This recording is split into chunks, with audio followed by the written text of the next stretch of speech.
Imagine discovering that the polite young schoolteacher who once taught children their ABCs had secretly become the most mysterious thief haunting Chicago's richest homes. Not a man in the shadows, not a hardened criminal from the slums, but a well-spoken woman from a respectable family, a wife, a mother, someone who once moved comfortably among Milwaukee's elite. And yet, one night in 1911, she simply vanished. No goodbye, no explanation, just whispers left behind in police files and newspaper headlines. Some said she was a master thief who slipped through the mansions of the wealthy like a ghost. Others believed she had become something far stranger, a woman the press would eventually call the Vampire Queen of Chicago. But the most unsettling part of the story isn't how she disappeared. It's how an ordinary schoolteacher named Evelyn Cain Ramadka slowly turned into one of the most baffling figures in Chicago's criminal history. And once you hear what happened inside her life before she vanished, you may begin to wonder whether she ran away from something, or whether something inside her had already changed forever, long before newspapers would whisper her name with fascination and unease. Evelyn Cain was simply a girl growing up in the quiet city of Oshkosh, Wisconsin. In the late 1880s, Oshkosh was a place defined by work and routine. Lumber mills lined the riverbanks, wagons rattled along unpaved streets, and the smell of timber and factory smoke drifted through the neighborhoods. It was not a city of great wealth, but it was steady, disciplined, and proud of the families who built their lives there through patience and labor. Among those families was the household of P.J. Cain, Evelyn's father. Cain owned a modest rubber manufacturing plant, small by the standards of the great industrial cities, yet prosperous enough to give his family a comfortable position within the community. Their home stood in a respectable neighborhood where the sounds of machinery from nearby workshops blended with the laughter of children returning from school. Inside that home, Evelyn's early life appeared perfectly ordinary. She grew up surrounded by the quiet expectations of a respectable Midwestern family. Manners were important. Speech was careful. A young woman was expected to carry herself with composure and modesty. Evelyn seemed well suited to those expectations. Neighbors later remembered her as intelligent and unusually self-possessed for her age. She listened more than she spoke, observing the world with calm attention. In school, she performed well, showing a natural aptitude for reading and language, qualities that teachers often praised. Nothing in those early years hinted at the strange path her life would one day take. Winters in Oshkosh were long and severe. Snow covered the streets in thick silence, and families spent their evenings gathered indoors beneath the warm glow of lantern light. During those months, the rhythm of the town slowed, and the hum of factories became the most constant sound drifting through the frosted air. For Evelyn, that mechanical hum was part of childhood. The steady vibration of her father's factory machines could often be heard faintly across the neighborhood, a distant echo that marked the passing of each day. To many children, such sounds faded into the background of ordinary life. But sometimes the smallest details linger longest in memory. Summers brought a different world. The snow melted into dusty streets, insects hummed in the heat, and the town filled with movement. Children ran through open yards while workers returned home from the mills at dusk, their boots heavy with sawdust. Within this predictable rhythm, Evelyn's life unfolded quietly. She moved between home, school, and church like countless other children in small Midwestern towns. Her future appeared clear: education, respectable work, perhaps marriage to a reliable local man. For most people in Oshkosh, such a future would have been enough. Yet even in those early years, there may have been something restless beneath Evelyn's calm exterior.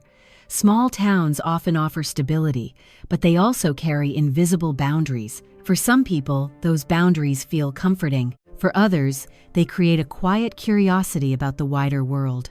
Whether Evelyn felt that curiosity as a child, history cannot say with certainty. But the path she would eventually follow suggests that somewhere inside the quiet girl from Oshkosh, a different life was already waiting to unfold. By the time Evelyn Cain reached early adulthood, her life still appeared to be following the path expected of a respectable young woman from Oshkosh. She completed her education and chose one of the most common professions available to women of her era, teaching. But the position she accepted did not lie within the comfortable streets of her hometown.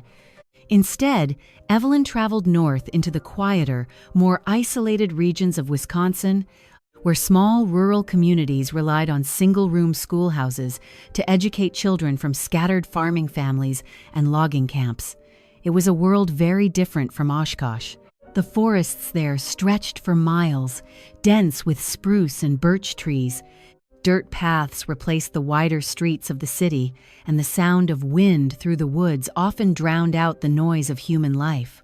Each morning, Evelyn walked a narrow path toward the small wooden schoolhouse where she worked.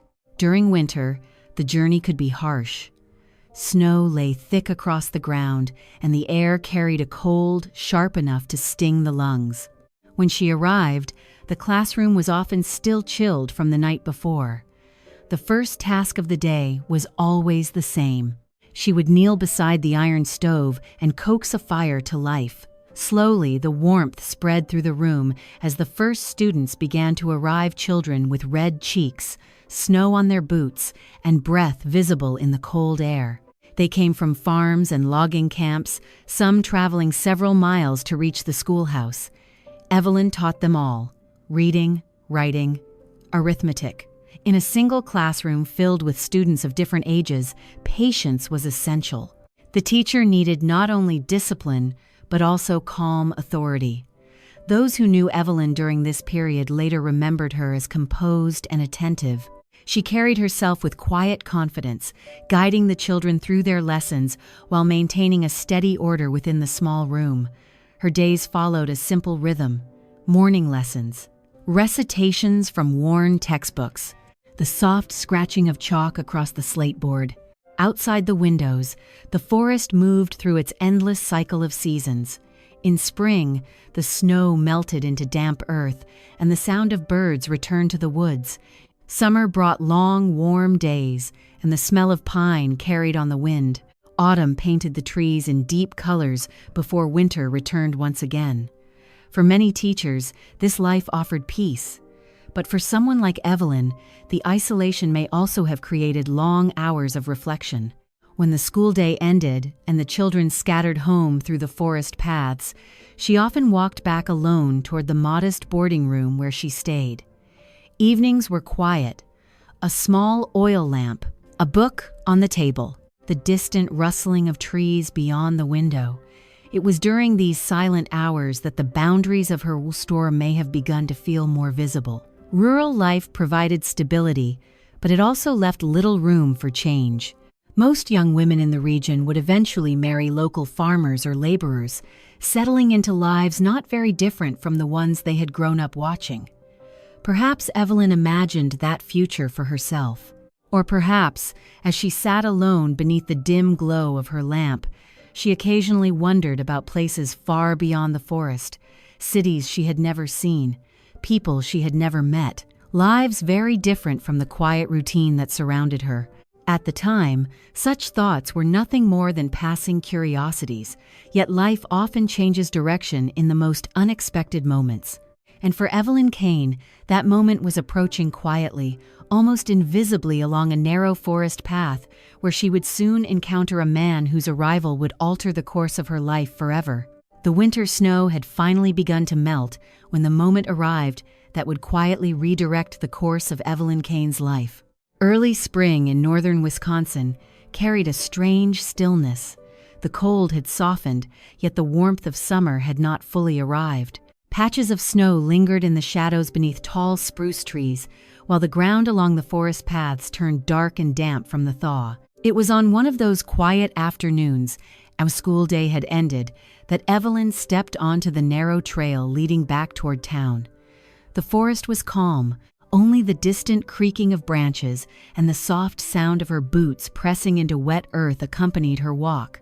Dead leaves from the long winter rustled underfoot as she moved slowly along the path she had traveled countless times before.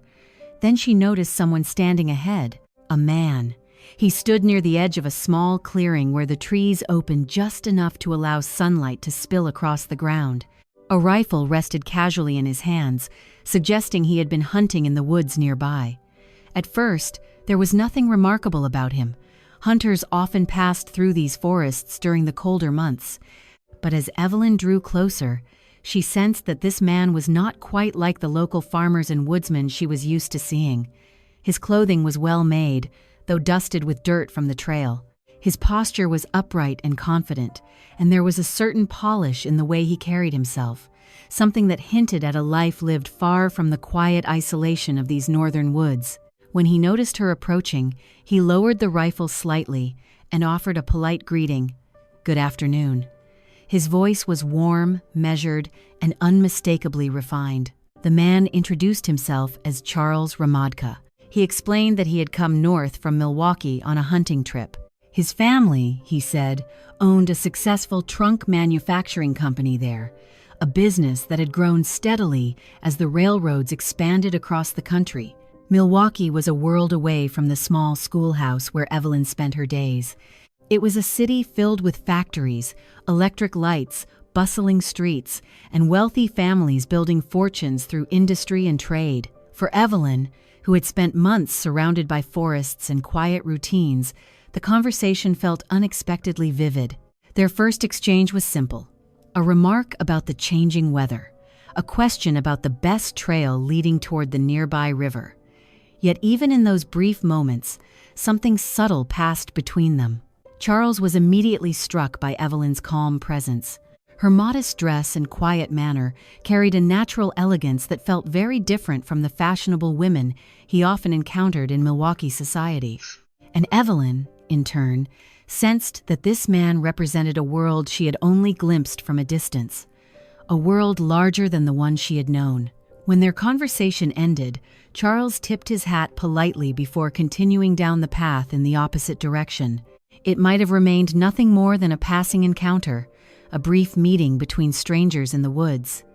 But fate, as it often does, had other plans. Within days, Charles found reasons to return to that same path. Sometimes he appeared near the schoolhouse at the end of the afternoon. Other times, their meetings seemed almost accidental, occurring along the forest trail where Evelyn walked home. Their conversations grew longer each time. Charles spoke of Milwaukee, its bright streets, its theaters, the growing wealth of its industrial families. Evelyn listened with quiet fascination, drawn to stories of a world far beyond the silent forests surrounding her. For Charles, the attraction was just as powerful. In Evelyn, he saw something rare: sincerity, intelligence, and a grounded calm that felt genuine in a way the polished social circles of his city often did not. What began as simple conversation slowly turned into something deeper, and though neither of them could yet see it clearly, the quiet meeting on that forest path had already begun to reshape their futures. Soon, the life Evelyn had known, the schoolhouse, the northern woods, the quiet rhythm of rural days would begin to fade behind her. Ahead waited Milwaukee, a marriage that would lift her into high society, and a destiny far darker than either of them could possibly imagine. After their first meeting in the northern woods, Cain Ramadka did something unexpected. He stayed. His hunting trip, which had originally been meant to last only a few days, quietly stretched into weeks. At first, he claimed the forests were simply too beautiful to leave so quickly. Later, he admitted that the real reason was far simpler. He wanted to see Evelyn again. In a small rural community, such things rarely remained unnoticed for long. The appearance of a well-dressed man from Milwaukee, a city known for its wealth and growing industry, quickly became a topic of quiet curiosity among the townspeople. But Charles seemed unconcerned with gossip. Whenever the school day ended, he often appeared somewhere along the forest path where Evelyn walked home. Sometimes he arrived with a polite greeting and a casual remark about the weather. Other times he simply fell into step beside her, speaking with the easy confidence of someone accustomed to conversation. For Evelyn, these encounters brought a subtle change to the rhythm of her days. Life in the northern woods had always been predictable. The schoolhouse, the children, the quiet evenings spent alone in her boarding room. Now, something new had entered that routine. Charles spoke of places Evelyn had never seen. He described the busy streets of Milwaukee, where electric streetcars rattled past rows of shops and theaters. He talked about the great factories rising along the river and the families whose fortunes were growing alongside them. His own family, the Ramadkas, had built their wealth through the manufacturing of travel trunks, large leather cases used by passengers moving across the expanding railroad network of America. It was a thriving business. Rail travel was transforming the country, and every traveler needed a trunk sturdy enough to carry their belongings across long distances. The Ramadka Company had become well known for producing some of the finest. For Evelyn, these stories opened a window into another world. The forests around her suddenly felt smaller compared to the vast cities Charles described. She listened quietly as he spoke, occasionally asking careful questions, though she rarely revealed much about her own thoughts. Charles, however, seemed fascinated by her reserved nature. Unlike many of the young women he had known in Milwaukee society, who often filled conversations with laughter and clever remarks, Evelyn listened with a calm attention that made him feel strangely at ease. There was sincerity in her manner. No performance. No ambition to impress, just a quiet intelligence and a steady presence that he found increasingly difficult to leave behind. As winter faded fully into spring, their meetings became more frequent. They walked together through the forest trails, sometimes pausing near the river where the ice had finally begun to break apart. The conversations that began with simple pleasantries slowly deepened into something more personal. Charles spoke about his ambitions. He was not content merely to inherit his father's business. He wanted to expand it, perhaps open factories in other cities, maybe even beyond Wisconsin. Evelyn listened thoughtfully. She spoke little of ambition herself, yet there were moments when Charles sensed a quiet curiosity in her questions. She wanted to understand the wider world he described, though she never openly admitted how much those stories intrigued her. The difference between them was impossible to ignore. Charles came from wealth, confidence, and opportunity. Evelyn came from modest respectability and the disciplined quiet of small-town life. Yet those differences seemed, at least at first, to draw them closer rather than push them apart. In the evenings, when Evelyn returned to her boarding room after their walks, she sometimes found herself replaying their conversations in her mind. The forests outside her window no longer felt quite the same. They were still peaceful, still familiar, but beyond them now existed another world, a world of cities, lights, ambition, and possibilities she had never seriously considered before. And slowly, without either of them fully realizing it, their meetings were moving towards something far more serious than either a hunter's visit or a teacher's quiet curiosity. Before long, Charles Ramadka would ask Evelyn Cain a question that would change the direction of her life forever. By the time spring had fully settled across the forests of northern Wisconsin, it had become clear that Charles Ramadka's visits were no longer accidental. He was not returning to those woods for hunting. He was returning for Evelyn. Their conversations had grown longer, their walks through the forest trails more frequent. What had begun as polite curiosity slowly took the shape of something deeper. Charles admired her calm intelligence and the quiet dignity she carried so naturally. Evelyn, in turn, found herself drawn to the confidence and ambition that seemed to surround him. But there was a world between them. Charles belonged to Milwaukee, a city rising quickly with the momentum of American industry. Evelyn still lived within the quiet routine of a rural schoolteacher. One afternoon, as they walked along a narrow trail beside the river, Charles finally spoke the thought that had been growing in his mind for weeks. "You should see Milwaukee," he said. It was not a dramatic invitation. His voice carried the same calm tone he used when speaking about the city before, but this time the words held a different weight. He offered to bring her there for a visit. For Evelyn, the idea was both exciting and unsettling. She had traveled very little in her life. Oshkosh had been the largest town she had ever known, and even that place felt small compared to the world Charles described. Yet curiosity stirred within her. The chance to see a real city, to walk its streets, to witness the life he spoke of so vividly was difficult to refuse. After several days of consideration, she agreed. The journey itself felt like crossing a threshold. When Evelyn boarded the train, the forests of northern Wisconsin slowly gave way to farmland and eventually to the growing industrial landscape surrounding Milwaukee.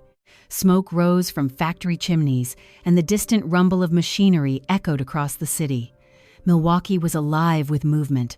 Streetcars rattled along metal tracks, horses pulled carriages through crowded avenues. Storefront windows glowed with electric lights that flickered brightly against the evening sky. For someone who had spent months surrounded by quiet woods and empty paths, the city felt overwhelming. Charles watched her carefully as they moved through the busy streets. He could see the mixture of wonder and caution in her expression. He brought her to see the parts of the city he knew best: wide boulevards lined with elegant buildings, restaurants where businessmen gathered to discuss industry and trade, theaters whose bright signs promised music and laughter late into the night. But the most striking change for Evelyn came when she visited the Ramadka family home. The house stood in one of Milwaukee's more prosperous neighborhoods. Tall windows reflected the afternoon light, and the polished wooden doors opened into rooms far grander than anything she had known before. High ceilings, heavy curtains, furniture carved with careful detail. Everything inside the house spoke of stability and success. This was the world Charles had grown up in. For Evelyn, stepping into it felt like entering a life that belonged to someone else. Charles, however, seemed completely certain of his intentions. He moved through the house with confidence, introducing her to the environment that had shaped him. But there was one challenge he could not ignore: his family. The Ramadkas were proud of the position they had built in Milwaukee society. Their business had given them wealth, and with that wealth came expectations about reputation, tradition, and marriage. When Charles first spoke of Evelyn to them, their reaction was cautious. She was polite, well-educated, respectable, yet she came from a more modest background. More importantly, she practiced a different religion, a difference that mattered greatly to the Ramadka family. To them, marriage was not only about affection, it was about preserving the family's place within the community. Charles listened to their concerns, but he did not share them. To him, Evelyn represented something far more valuable than social advantage. She was sincere, honest, and unlike many people he knew in Milwaukee, she seemed untouched by the ambition and calculation that often accompanied wealth. Over the following weeks, Charles continued to see Evelyn whenever she visited the city. Each meeting strengthened his conviction that he had found the woman he wanted to spend his life with, and eventually, he made a decision. He would marry her, whether his family approved or not. For Evelyn, the proposal marked a moment she could never have imagined during her quiet days as a teacher in the northern woods. The path ahead promised a life far different from the one she had known: a new city, a new social world, a marriage that would place her among Milwaukee's rising industrial families. It seemed like the beginning of a promising future. But sometimes the choices that appear most hopeful in the moment carry consequences no one can foresee. And for Evelyn Cain, the life she was about to enter would eventually lead her toward a destiny far darker than either she or Charles could possibly imagine. When Charles Ramadka announced his intention to marry Evelyn Cain, the decision sent quiet ripples through his family. The Ramadkas had spent years building their reputation in Milwaukee. Their trunk manufacturing business had grown alongside the expansion of the American railroad system, and with that success came a carefully guarded social standing. In families like theirs, marriage was rarely viewed as a purely romantic decision. It was also a matter of tradition, influence, and continuity. Charles's parents had long imagined that he would marry someone from within their own social circle, perhaps the daughter of another prosperous businessman or a woman whose background aligned more closely with their own religious and cultural traditions. Evelyn, though respectable and well-mannered, did not fit that expectation. She was the daughter of a small factory owner from Oshkosh, and she had spent the last years of her life teaching children in a rural schoolhouse. More importantly, she belonged to a different faith, something that weighed heavily in the minds of Charles's family. Their objections were not openly hostile, but they were firm. They worried about how such a marriage might be viewed within their community. Milwaukee society, though growing rapidly with industry, still held tightly to old traditions. Charles listened patiently to their concerns, but in the end, he refused to reconsider. He had come to admire Evelyn not because of her social background, but because of the qualities he saw in her character. She was intelligent, composed, unusually thoughtful in a world where many conversations felt shallow and rehearsed. And above all, she was genuine. Where others tried to impress him, Evelyn had never attempted to do so. That sincerity had captured his attention from the very beginning. After weeks of quiet tension within the family, Charles stood by his decision. The wedding would go forward.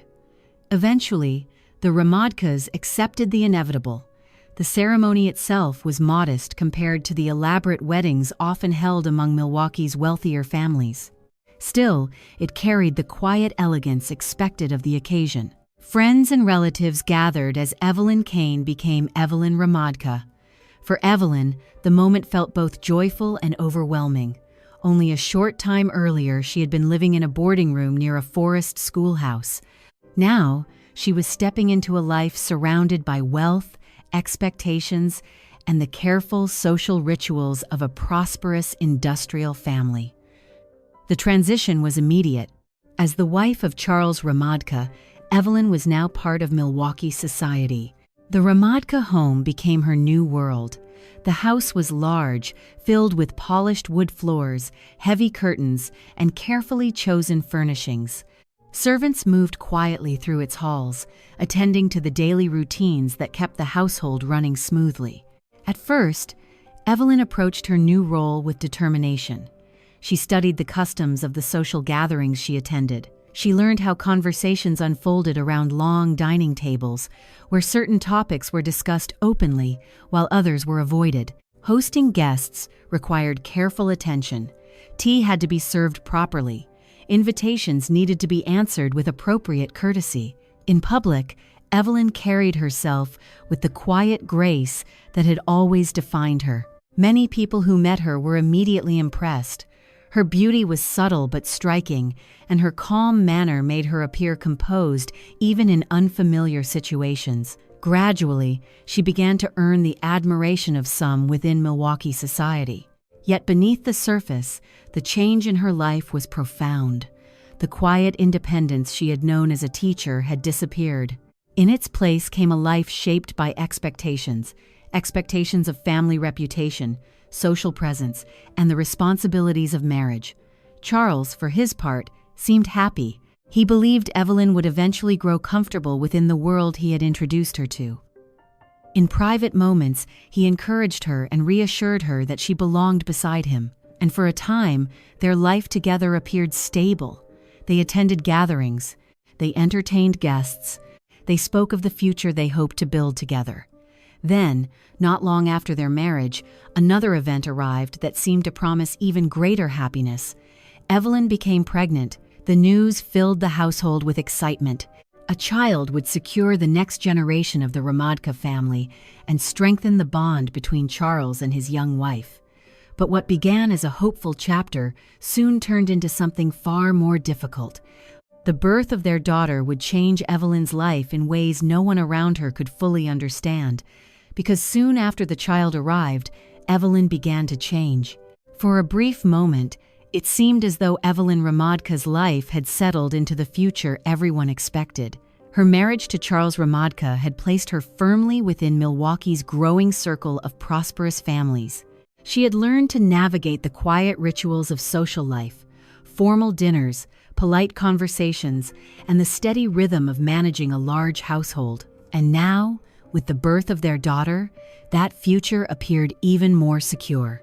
The child arrived during a cold season when Milwaukee's streets were quiet beneath winter frost. Inside the Ramadka home, however, the atmosphere was warm with anticipation. Family members visited often. Friends arrived with flowers and small gifts. The birth of a child was more than a personal joy, it was a symbol of stability, a continuation of the family line. For Charles, the moment filled him with pride. He had always believed that marrying Evelyn had been the right decision, despite the doubts expressed by his family in the beginning. Watching her hold their newborn daughter seemed to confirm that belief. For a short time, the household felt peaceful. The nursery became the center of daily life. A small clock rested on a nearby table, its quiet ticking marking the passing hours as Evelyn sat beside the cradle in the soft glow of lamplight. Visitors later recalled that she appeared calm and devoted to her child. Yet the days following the birth soon took an unexpected turn. Evelyn became seriously ill. At first, the symptoms seemed ordinary. Exhaustion was common after childbirth, and the physicians who visited the house initially believed she simply needed rest. But her condition worsened. Her strength faded rapidly, and within a matter of days the doctors grew concerned enough to recommend a surgical operation, a procedure considered risky at the time. Medical science in the early 20th century was advancing, but many treatments were still crude by modern standards. Surgery, even when successful, could leave patients weakened for long periods.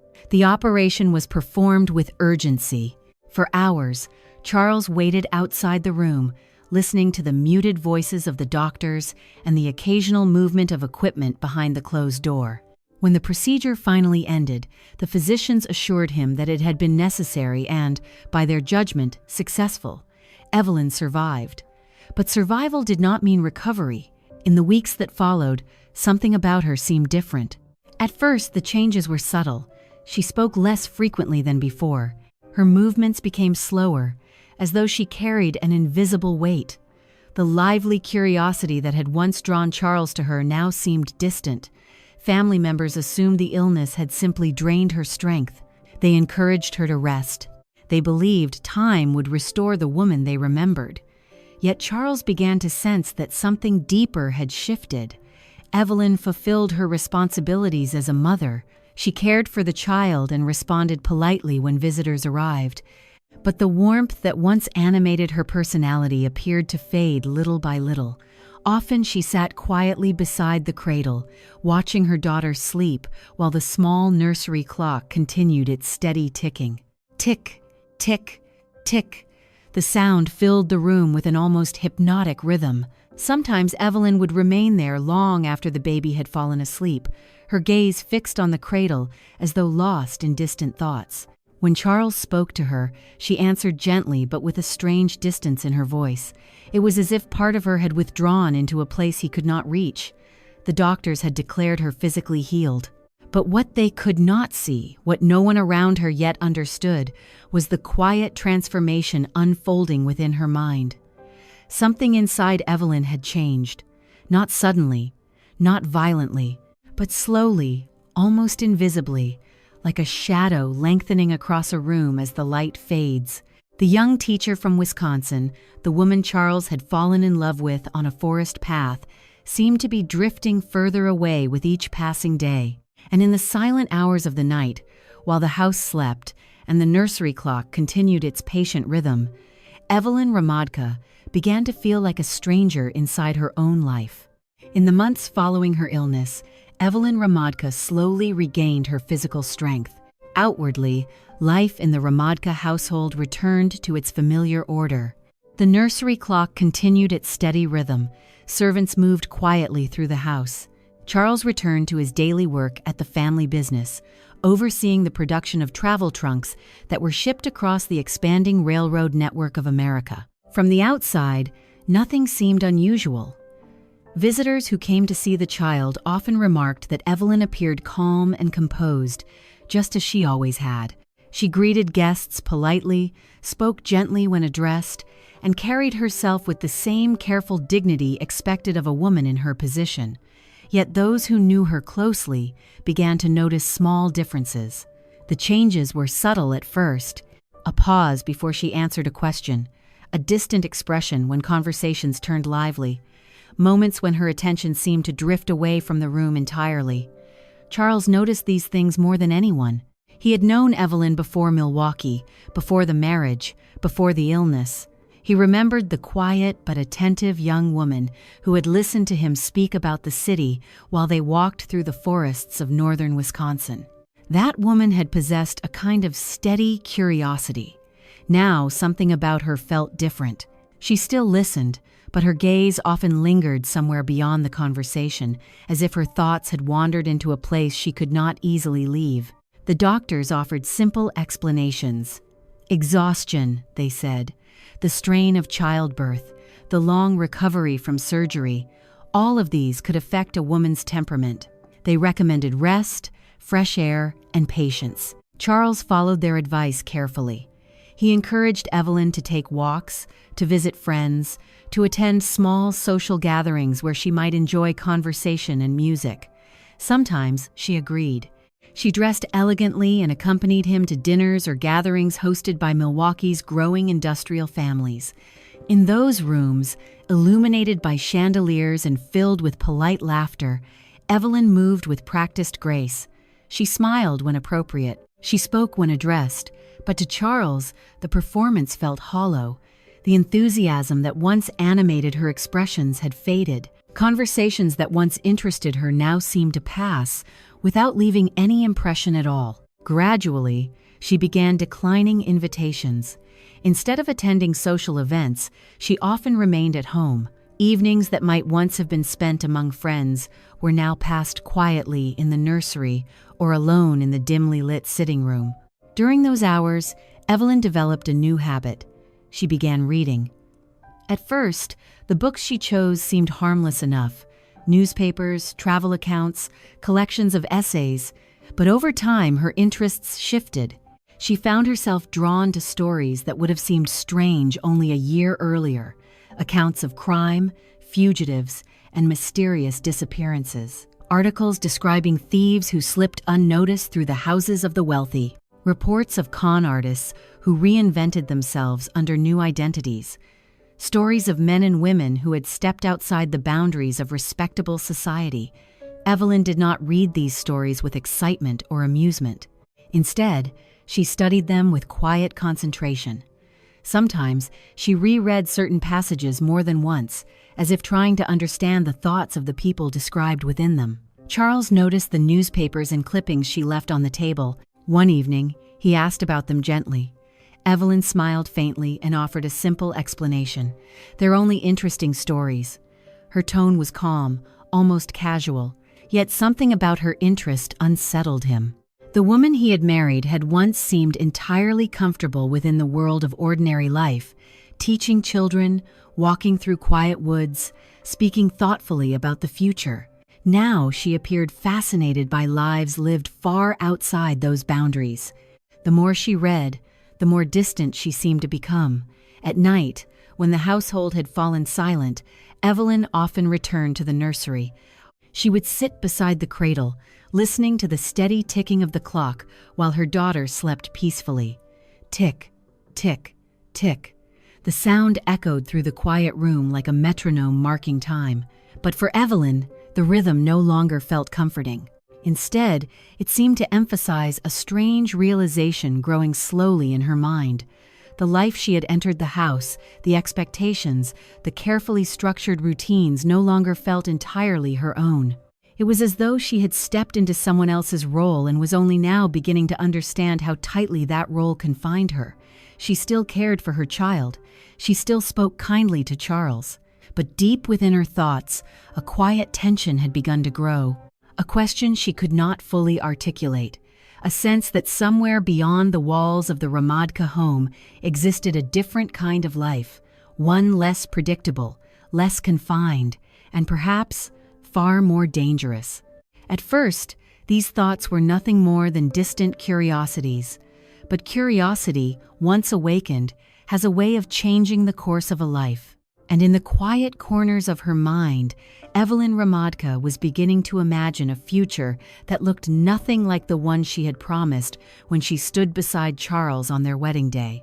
As the months passed, the quiet change inside Evelyn Ramadka became impossible to ignore, at least for the one person who knew her best. Charles, He watched her carefully, trying to understand what had happened to the woman he had once met on a quiet forest path in northern Wisconsin. That woman had been thoughtful, curious, and quietly full of life. Now, the Evelyn who moved through the rooms of their Milwaukee home often seemed distant, not unhappy, not angry, just removed. At breakfast, she spoke politely but briefly. During the afternoon, she spent long hours alone with books or newspapers, occasionally pausing to stare out the tall windows that overlooked the street. And at night, she often remained awake long after the rest of the house had fallen silent. Charles tried everything he could think of to bring her back to the life they had once shared. He arranged small outings, walks through the parks along the Milwaukee River, dinners at restaurants where music played softly in the background. Sometimes Evelyn accepted his invitations. She dressed elegantly, just as she had in the early days of their marriage, and accompanied him with the same quiet grace that had once impressed everyone who met her. Yet even in those moments, something was missing.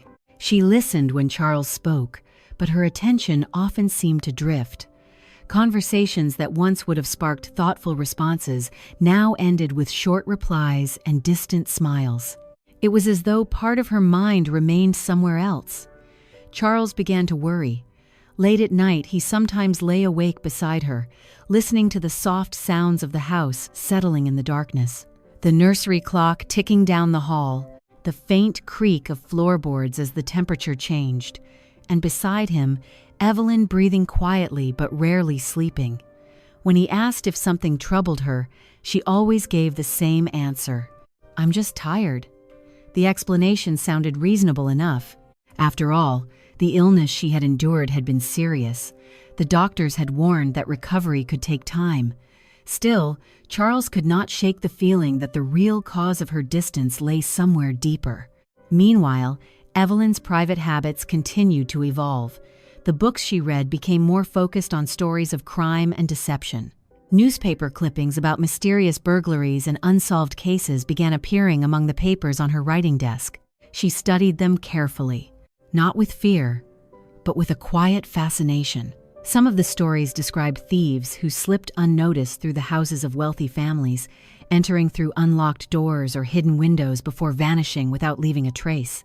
The newspapers often portrayed these criminals as dangerous figures lurking in the darkness. But when Evelyn read those accounts, something else caught her attention: freedom.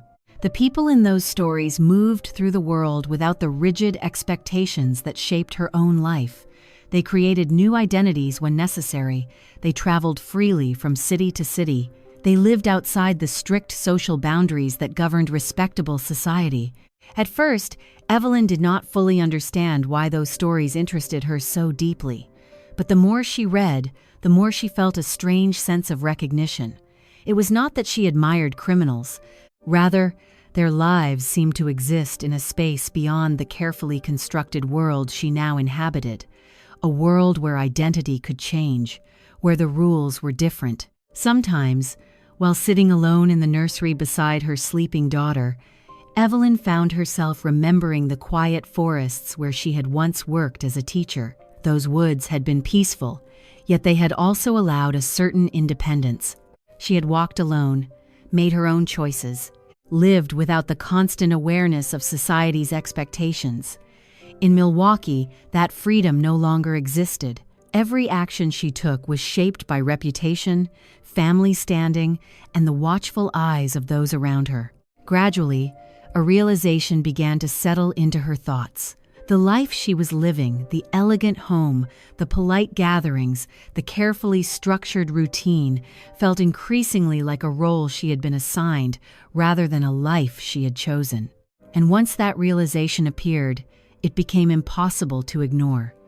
One evening, as the last light of the day faded beyond the tall windows of the house, Evelyn stood quietly in the nursery. Behind her, the clock continued its steady rhythm. Tick, tick, tick. She looked down at her sleeping daughter, then turned toward the window and watched the lamps along the street flicker to life one by one. Outside, the city continued moving, carriages rolling along the road, strangers passing beneath the glow of streetlights, lives unfolding beyond the walls of the Ramadka home. For the first time, Evelyn felt something new stirring beneath her quiet composure. Not sadness, not fear, but a faint, persistent sense that somewhere beyond those streets lay a life entirely different from the one she had promised to live. She did not yet know what that life would look like. She did not know where it would lead, but in that quiet moment, standing alone beside the nursery window, a single thought settled clearly in her mind. Perhaps the door she had once walked through could still be opened again. And once that thought appeared, the world around her began to feel very different. The change inside Evelyn Ramadka did not happen suddenly. There was no dramatic argument, no single moment when she announced that her life in Milwaukee had become unbearable. Instead, the shift came quietly, like the slow turning of a key inside a lock no one else knew existed. From the outside, the Ramadka household still appeared stable. Charles continued his work at the family's trunk manufacturing company. The business was expanding as rail travel across America increased, and shipments of sturdy travel trunks left their warehouse each week bound for distant cities. Servants maintained the daily routines of the home. Visitors still arrived occasionally to see the child or to speak with Charles about business and social matters, and Evelyn continued to play her role. She greeted guests politely. She cared for her daughter. She appeared beside her husband when necessary. Yet beneath that calm surface, something had begun to loosen. The routines that once seemed natural now felt strangely artificial. When she moved through the house, the polished floors, the carefully arranged furniture, the quiet servants passing through the hallways, Evelyn sometimes felt as though she were walking through a carefully constructed stage set, a life designed for someone else. Even small details began to take on new meaning. The long dining table where formal conversations unfolded each evening, the heavy curtains drawn across the windows after sunset, the predictable rhythm of days that rarely changed, all of it suddenly felt confined. It was not that Evelyn hated the life she had entered, but the more she reflected on it, the more she realized that the life had never truly been hers. It had been built around expectations, Charles's family, Milwaukee society, the quiet rules that governed how a respectable woman should behave. For a long time, she had accepted those expectations without question. Now she began to wonder what life might look like outside them. The city beyond the house seemed to call to her more strongly with each passing day. Milwaukee was not a small town like Oshkosh. Its streets were busy, filled with strangers moving in every direction. Factories hummed with activity, and trains arrived daily carrying travelers from across the country. In such a place, it was possible, at least in theory, for someone to disappear into the crowd. The thought appeared in Evelyn's mind almost by accident. At first, she dismissed it. Leaving her life behind was unthinkable. She had a husband who cared for her and a young child who depended on her. Respectable women did not simply abandon their homes, but once the idea had formed, it refused to disappear. It returned during quiet moments.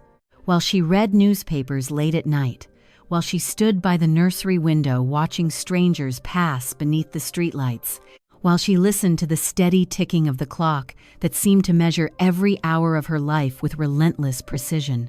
Tick, tick, tick. Sometimes Evelyn imagined what would happen if she simply stepped outside and kept walking. If she boarded a train bound for another city, if she began again somewhere no one knew her name. The thought frightened her at first, yet it also carried a strange sense of relief. Charles, meanwhile, sensed that something was still wrong, though he struggled to understand its source. He remained patient and kind, continuing to offer small gestures meant to lift her spirits. Occasionally, he suggested short trips or visits to friends, hoping a change of scenery might restore her earlier happiness. Evelyn thanked him for his concern. She smiled gently, but the distance between them continued to grow, not through anger, not through cruelty, but through silence. Charles still believed the woman he loved was recovering from illness. What he did not realize was that something much deeper had begun to change. Because somewhere within Evelyn's thoughts, the idea of leaving had stopped feeling impossible. It had become imaginable. And imagination, once it takes hold, has a way of turning into action. For now, the thought remained only that a quiet possibility she carried alone. But before long, Evelyn Ramadka would begin to take the first small steps toward a decision that would alter her life forever. A decision that would lead her away from Milwaukee, away from her husband, away from the life she had once promised to live, and toward a future no one around her could possibly foresee. Once the thought of leaving had taken root in Evelyn Ramadka's mind, it began to change the way she looked at the world around her. Nothing about her behavior appeared different to those who saw her each day. She still moved through the Ramadka home with calm composure. She spoke politely with the servants, cared for her daughter, and greeted Charles with the same gentle courtesy that had always defined her manner. But inside her thoughts, something had begun to reorganize itself. What had once been a vague curiosity was slowly turning into a plan, not a reckless one. Evelyn was not impulsive by nature. Everything she did carried the quiet precision of someone who observed carefully before acting. And so, the first steps she took toward leaving were almost invisible. She began paying closer attention to the rhythms of the household, the hours when Charles left for work in the morning, the times when the servants moved between the kitchen and the back courtyard, the moments when the house grew quiet during the afternoon. These observations were not suspicious on their own. Anyone who lived in a home long enough naturally became familiar with its routines. But for Evelyn, those routines had begun to serve a different purpose. They were becoming opportunities. Meanwhile, the city beyond the house continued to draw her attention. Whenever she left the house for small errands or brief walks, she watched the streets with new awareness. Milwaukee was full of movement. Streetcars clanged along metal rails. Workers hurried between factories and shops. Travelers stepped down from train platforms, carrying luggage bound for destinations far beyond Wisconsin. Each face she passed was a stranger, and in that anonymity, Evelyn felt something she had not experienced in a long time: possibility. Among strangers, identity became flexible. A person could be someone entirely different. The thought returned to her again and again, not as a fantasy, but as a quiet question. What would happen if no one knew who she was? Late at night, when the house had grown silent and the nursery clock ticked softly in the darkness, Evelyn sometimes opened the newspapers she had been collecting. The articles describing mysterious criminals still fascinated her, but she no longer read them simply as stories. Now she studied them more closely. She noticed how some thieves changed their names easily, how others traveled from city to city, slipping into new identities whenever they needed to disappear. It was not the crimes themselves that interested her most. It was the freedom from expectation, freedom from the life that had slowly begun to feel like a carefully decorated cage. Charles remained unaware of how far her thoughts had traveled. He still believed time would heal whatever sadness lingered inside her. Occasionally, he brought flowers home from the city or suggested another dinner with friends. Evelyn always thanked him kindly, yet even as she spoke with him, part of her mind had begun drifting somewhere else entirely. The final step came quietly. One afternoon, while Charles was away at work and the servants were busy in other parts of the house, Evelyn opened a small drawer in her room. Inside were several personal items, letters, a small purse, and a few pieces of jewelry she had brought with her from Oshkosh. She looked at them for a long moment. Then she selected only a few things and placed them carefully into a small travel bag. Nothing that would draw attention, nothing that would suggest anything unusual had happened, just enough to carry with her. When she closed the bag, she did not feel fear. Instead, she felt an unexpected calm. For the first time since her illness, the strange restlessness that had followed her through the house seemed to settle into a quiet certainty. She was not running from something, she was stepping towards something she could not yet see. Outside the window, the city continued its ordinary movement. Carriages rolled along the streets, strangers passed beneath the afternoon light. None of them knew that inside the Ramadka house, a decision had already been made. Soon, Evelyn Ramadka would leave Milwaukee. She would step onto a train platform as just another traveler among hundreds. But when that train carried her away from the city, she would leave more behind than a house or a marriage. She would leave behind the woman the world believed her to be, and in the crowded streets of another city, she would begin becoming someone entirely new, someone history would remember by a far darker name: the Vampire Queen of Chicago. The day Evelyn Ramadka left her life behind did not begin with drama. There was no storm, no argument in the house, no sudden announcement that something was about to change. Instead, the morning arrived like any other. The first light of dawn crept slowly through the tall windows of the Ramadka home. Somewhere down the hall, a servant moved quietly through the kitchen. Outside, the distant rumble of wagons and early streetcars signaled the beginning of another ordinary day in Milwaukee. Inside the nursery, the small clock continued its steady rhythm. Tick, tick, tick. Evelyn had been awake long before sunrise. She sat beside the cradle, watching her daughter sleep peacefully beneath the soft blanket. The child's breathing was slow and gentle, untouched by the quiet storm that had been forming inside Evelyn's thoughts for months.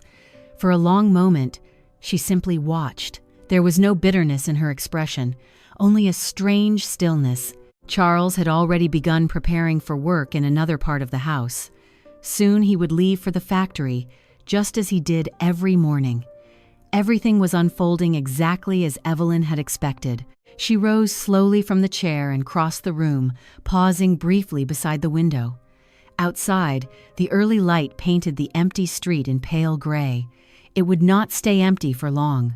Soon the city would fill with people, workers, travelers, merchants, strangers, moving toward destinations that only they understood. Evelyn turned away from the window and picked up the small travel bag she had prepared days earlier. It was light. Inside were only the things she truly needed: a few personal belongings, a small amount of money, and the quiet determination that had grown within her over the past weeks. Nothing more.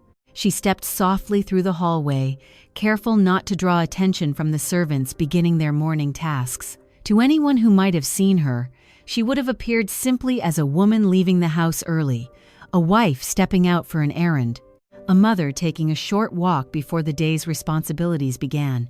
But Evelyn knew the truth. She was not coming back. Outside, the morning air felt cool and unfamiliar against her face. For a moment, she paused at the edge of the street, looking back at the house where she had spent the past years of her life. The tall windows reflected the pale light of dawn. Behind those windows remained the life she had tried so hard to live. The marriage, the expectations, the carefully structured routine that had slowly begun to suffocate her sense of self. Evelyn did not linger long. If she allowed herself too much time, doubt might begin to creep into her thoughts. Instead, she turned and began walking. Each step carried her further away from the Ramadka house and deeper into the waking city. The streets grew busier as the morning advanced. Workers hurried toward factories. Shopkeepers opened their doors. Newsboys called out the day's headlines on crowded corners. Among them walked Evelyn Ramadka, just another face in the crowd. No one recognized her. No one questioned where she was going. That anonymity filled her with a quiet sense of freedom she had not felt in years. When she reached the train station, the platform was already alive with movement. Travelers carried suitcases. Conductors called out destinations. Steam drifted from the engines as trains prepared to depart for cities across the Midwest. Evelyn approached the ticket window calmly. Her voice did not tremble when she spoke. "One ticket to Chicago." The clerk barely looked up as he handed her the printed slip of paper. To him, she was just another passenger. But when Evelyn stepped onto the train moments later, something profound had already happened. She had crossed a line that could never be uncrossed. Behind her lay Milwaukee, her husband, her child, and the life she had once promised to live. Ahead of her waited Chicago, a city larger, darker, and far more anonymous than anything she had known before. And somewhere within that city, the quiet transformation that had begun inside her would continue to grow, because the woman who arrived in Chicago would no longer be simply Evelyn Ramadka. Soon, she would begin stepping into a life that would shock the newspapers of the city, a life that would lead to a name whispered in headlines and police reports alike, the Vampire Queen of Chicago. When the train carrying Evelyn Ramadka finally pulled into Chicago, the city greeted her with noise. It was a very different sound from the quiet streets of Milwaukee. Steam hissed from the locomotive as it slowed along the platform. Conductors shouted instructions. Passengers hurried past one another, carrying bags and travel trunks, their footsteps echoing beneath the high iron roof of the station. Chicago was alive in a way Evelyn had never experienced before. By the early 20th century, it had grown into one of the largest cities in America, a place where factories roared day and night, railroads crossed in every direction, and thousands of strangers arrived daily seeking opportunity. For someone hoping to disappear, it was the perfect place. Evelyn stepped down from the train with the calm composure she had practiced her entire life. To the people moving around her, she looked no different from any other traveler arriving in the city. No one knew her name. No one knew where she had come from, and that anonymity brought with it a strange sense of relief. She left the station and entered the busy streets where electric streetcars clanged along their tracks and vendors called out to passing crowds. Buildings rose several stories high, their windows reflecting the constant movement below. For a moment, Evelyn simply walked. She had no precise destination yet, but she knew one thing. Clearly, she needed a place where she could remain unnoticed. Eventually, she found it. The Victoria Hotel stood on a busy street, not far from the heart of the city. It was not luxurious, but it was respectable enough for travelers who needed temporary lodging without attracting much attention. Inside the lobby, the air smelled faintly of tobacco and polished wood.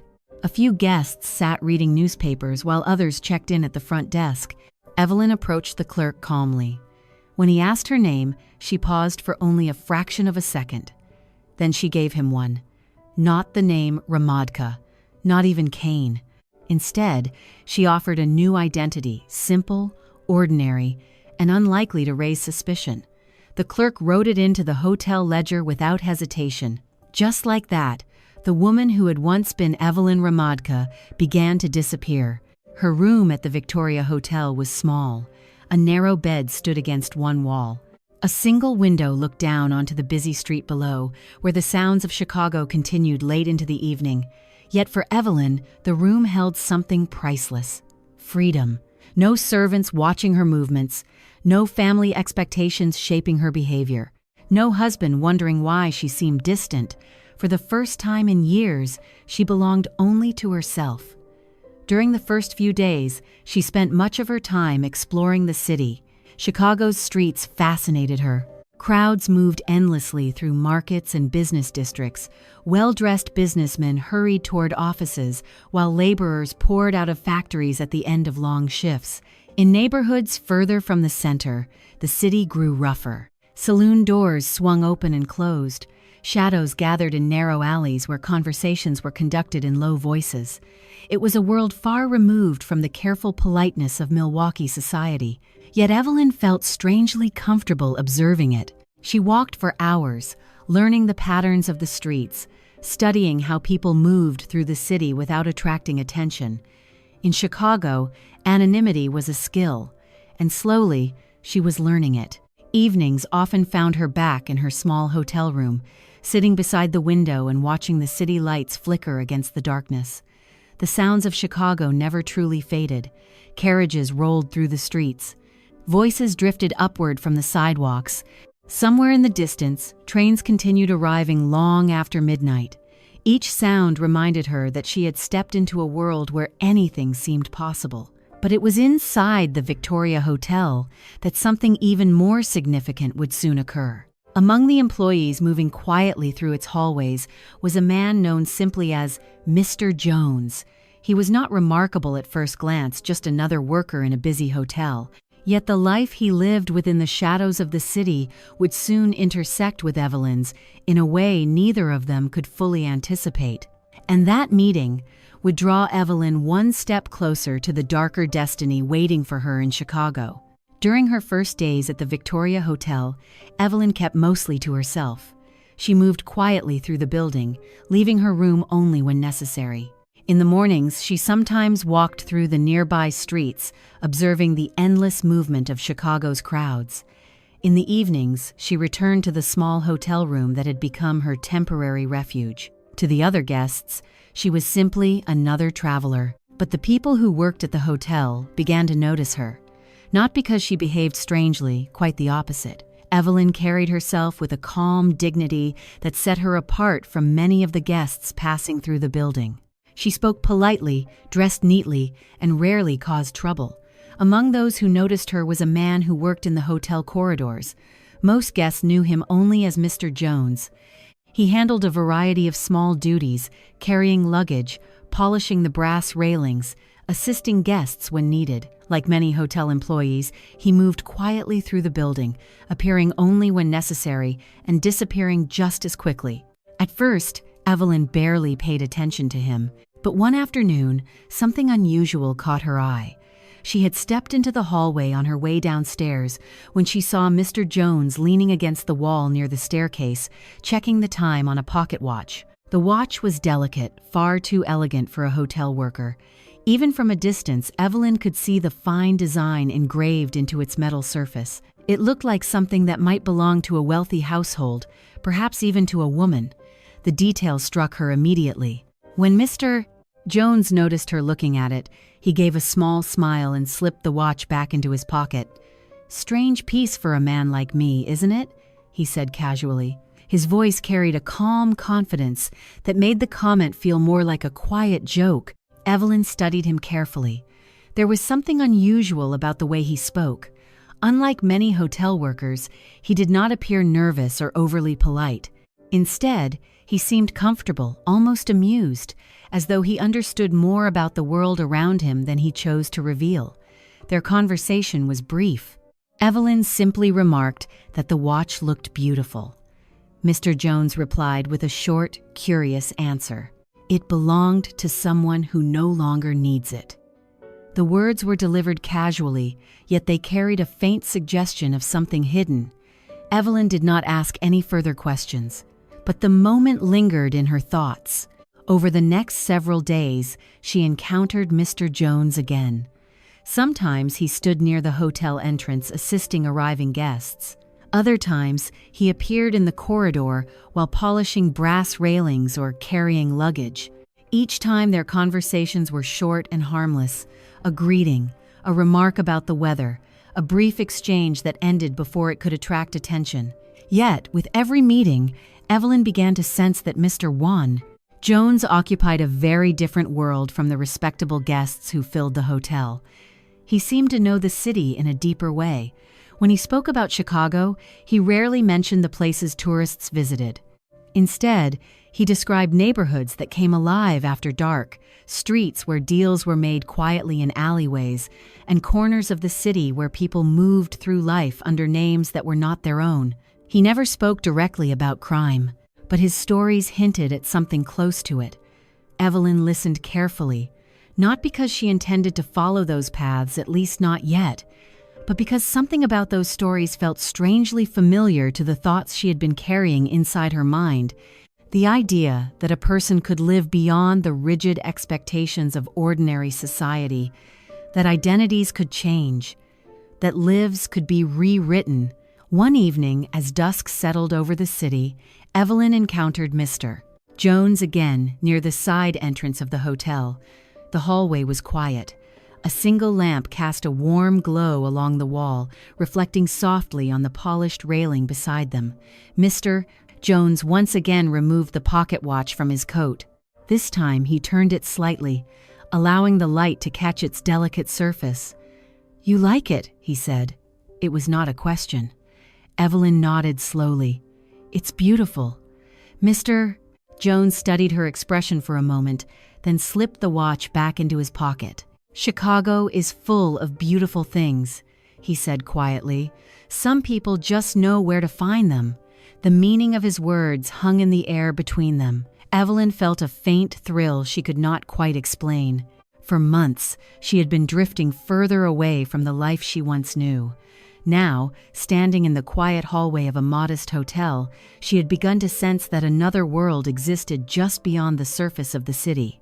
A world of shadows, a world of secrets. And the man standing before her seemed to know exactly how that world worked. Soon, their conversations would grow longer, and through Mr. Jones, Evelyn would begin to see something she had never truly considered before. Not simply the idea of freedom, but the possibility of taking it.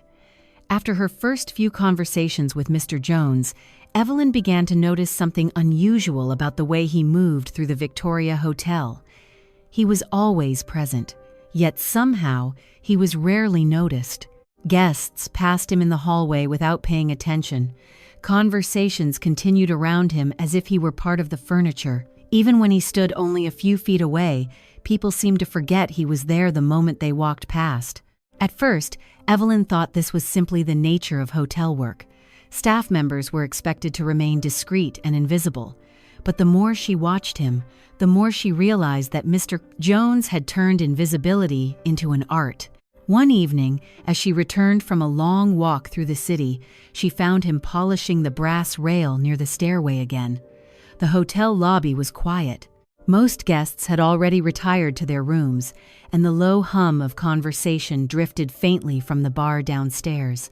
Mr. Jones glanced up as she approached. "You're learning the streets," he said calmly. It wasn't a question. Evelyn paused. "What makes you think that?" He smiled slightly. "You walk differently now." She raised an eyebrow. "How so?" "People who are new to Chicago look around too much," he said. "You don't do that anymore." The observation surprised her. In truth, she had spent the last several days studying the city carefully, learning which streets were crowded, which were quiet, and how strangers moved through the endless flow of people without attracting attention. "You notice a lot," she said. Mr. Jones shrugged. "It's part of staying alive in this city." For a moment, neither of them spoke. Then Mr. Jones leaned slightly closer and lowered his voice. "Tell me something," he said. "Have you ever noticed how easy it is to walk into places where you don't belong?" Evelyn frowned slightly. "I don't follow." He gestured casually toward the hotel lobby. "Look around." She did. A man sat reading a newspaper near the window. A couple spoke quietly beside the front desk. A clerk sorted papers behind the counter. "Everyone here assumes something," Mr. Jones continued. "They assume that if a person looks like they belong somewhere, then they probably do." Evelyn felt a small chill. The idea sounded simple, but it carried implications she had never considered before. Mr. Jones continued speaking in the same calm tone. "That's the first rule in this city," he said. "Confidence opens more doors than keys." He removed the pocket watch again, turning it slowly in his hand. "You wondered where this came from?" he added. Evelyn hesitated before answering. "Yes, Mr. Jones gave a faint smile. "It used to belong to a family that stayed here last winter." "Did they give it to you?" Evelyn asked. He shook his head. "They never noticed it was gone." The statement hung in the air between them. For a moment, Evelyn felt her pulse quicken.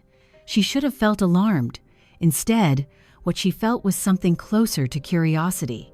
Mr. Jones studied her expression carefully. "You're not shocked," he observed. "I didn't say that."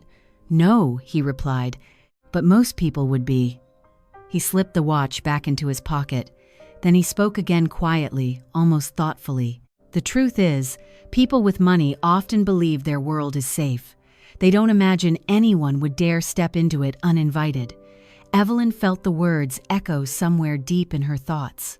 Because not long ago, she had lived inside that world. The polished floors, the elegant dining rooms, the sense that certain boundaries could never be crossed. Now, standing in the dim hallway of a modest Chicago hotel, she realized something unsettling. Those boundaries might not be as solid as they seemed. Mr. Jones watched her carefully.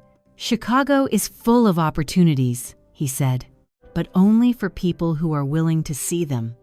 For the first time since arriving in the city, Evelyn felt the quiet restlessness inside her sharpen into something more focused.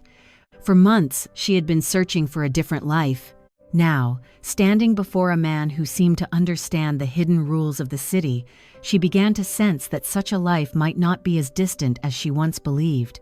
And though she did not yet realize it, this conversation would become the first step towards something far more dangerous, because soon Evelyn would stop merely observing the shadows of Chicago. She would begin to move inside them.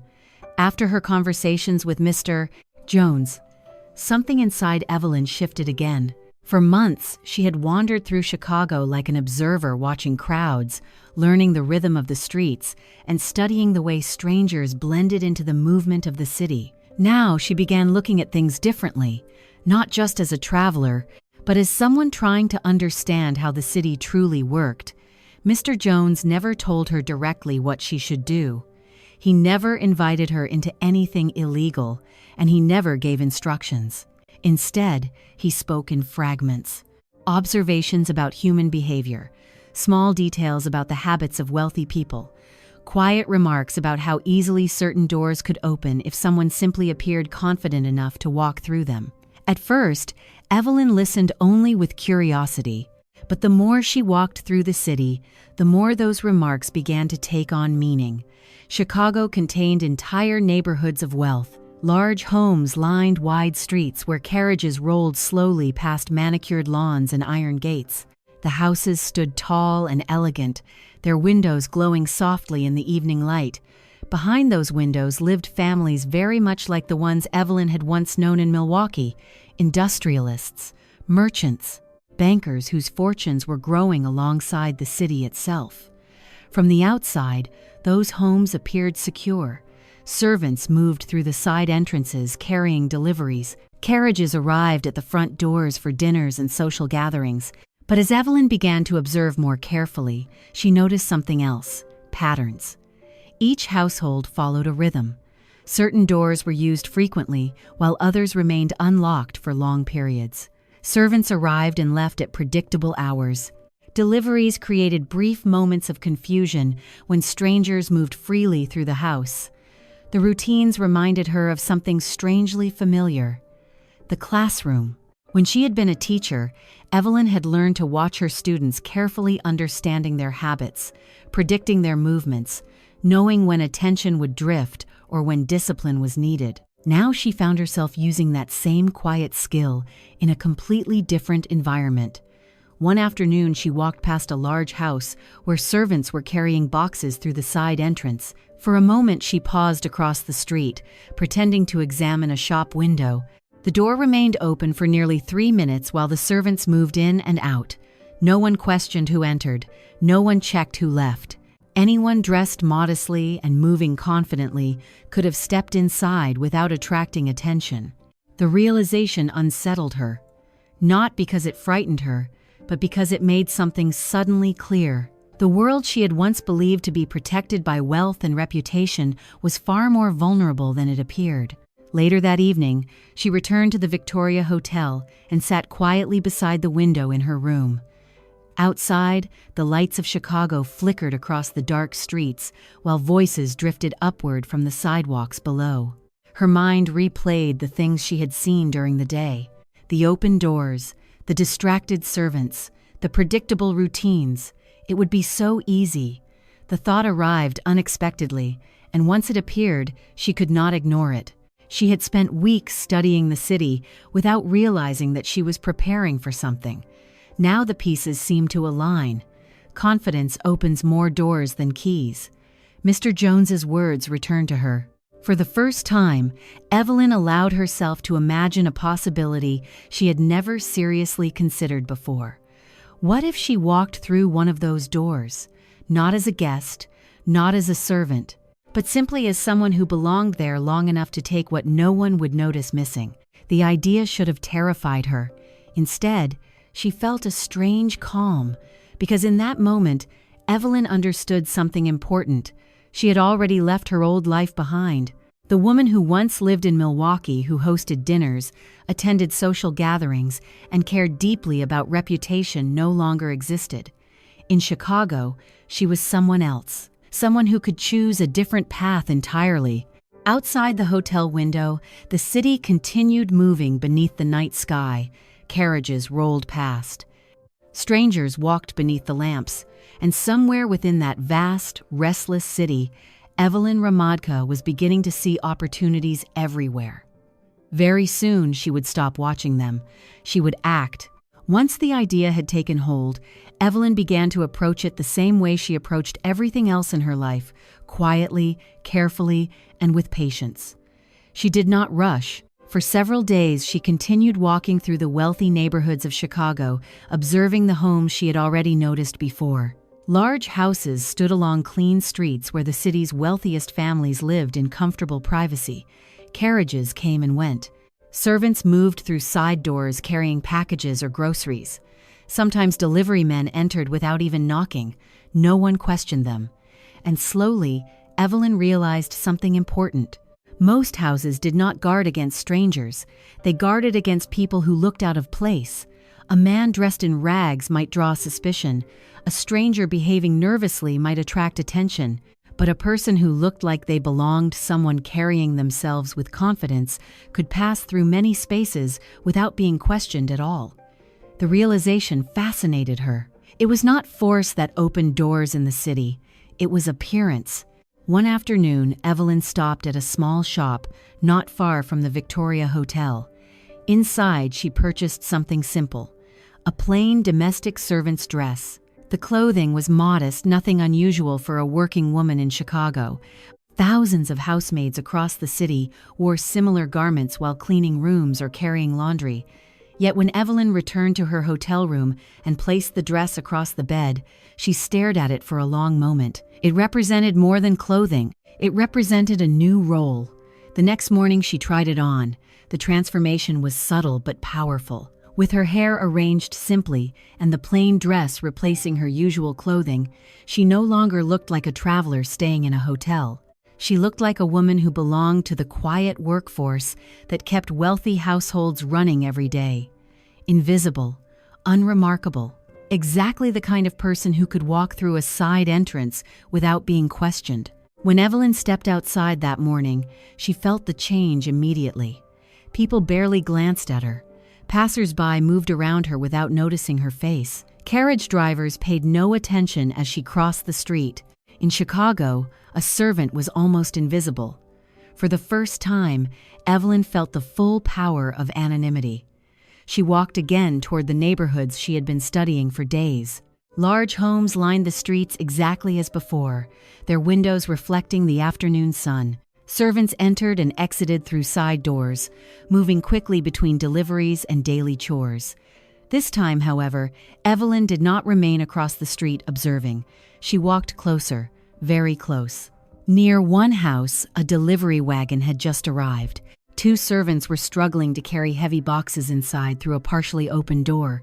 Evelyn approached calmly. Without hesitation, she stepped forward and helped lift one of the boxes. The servants barely looked at her. They assumed she belonged there. Within seconds, she was inside the side hallway of the house. The moment lasted only a minute. The box was carried to a small storage room, and Evelyn quietly stepped back outside again before anyone could question her presence.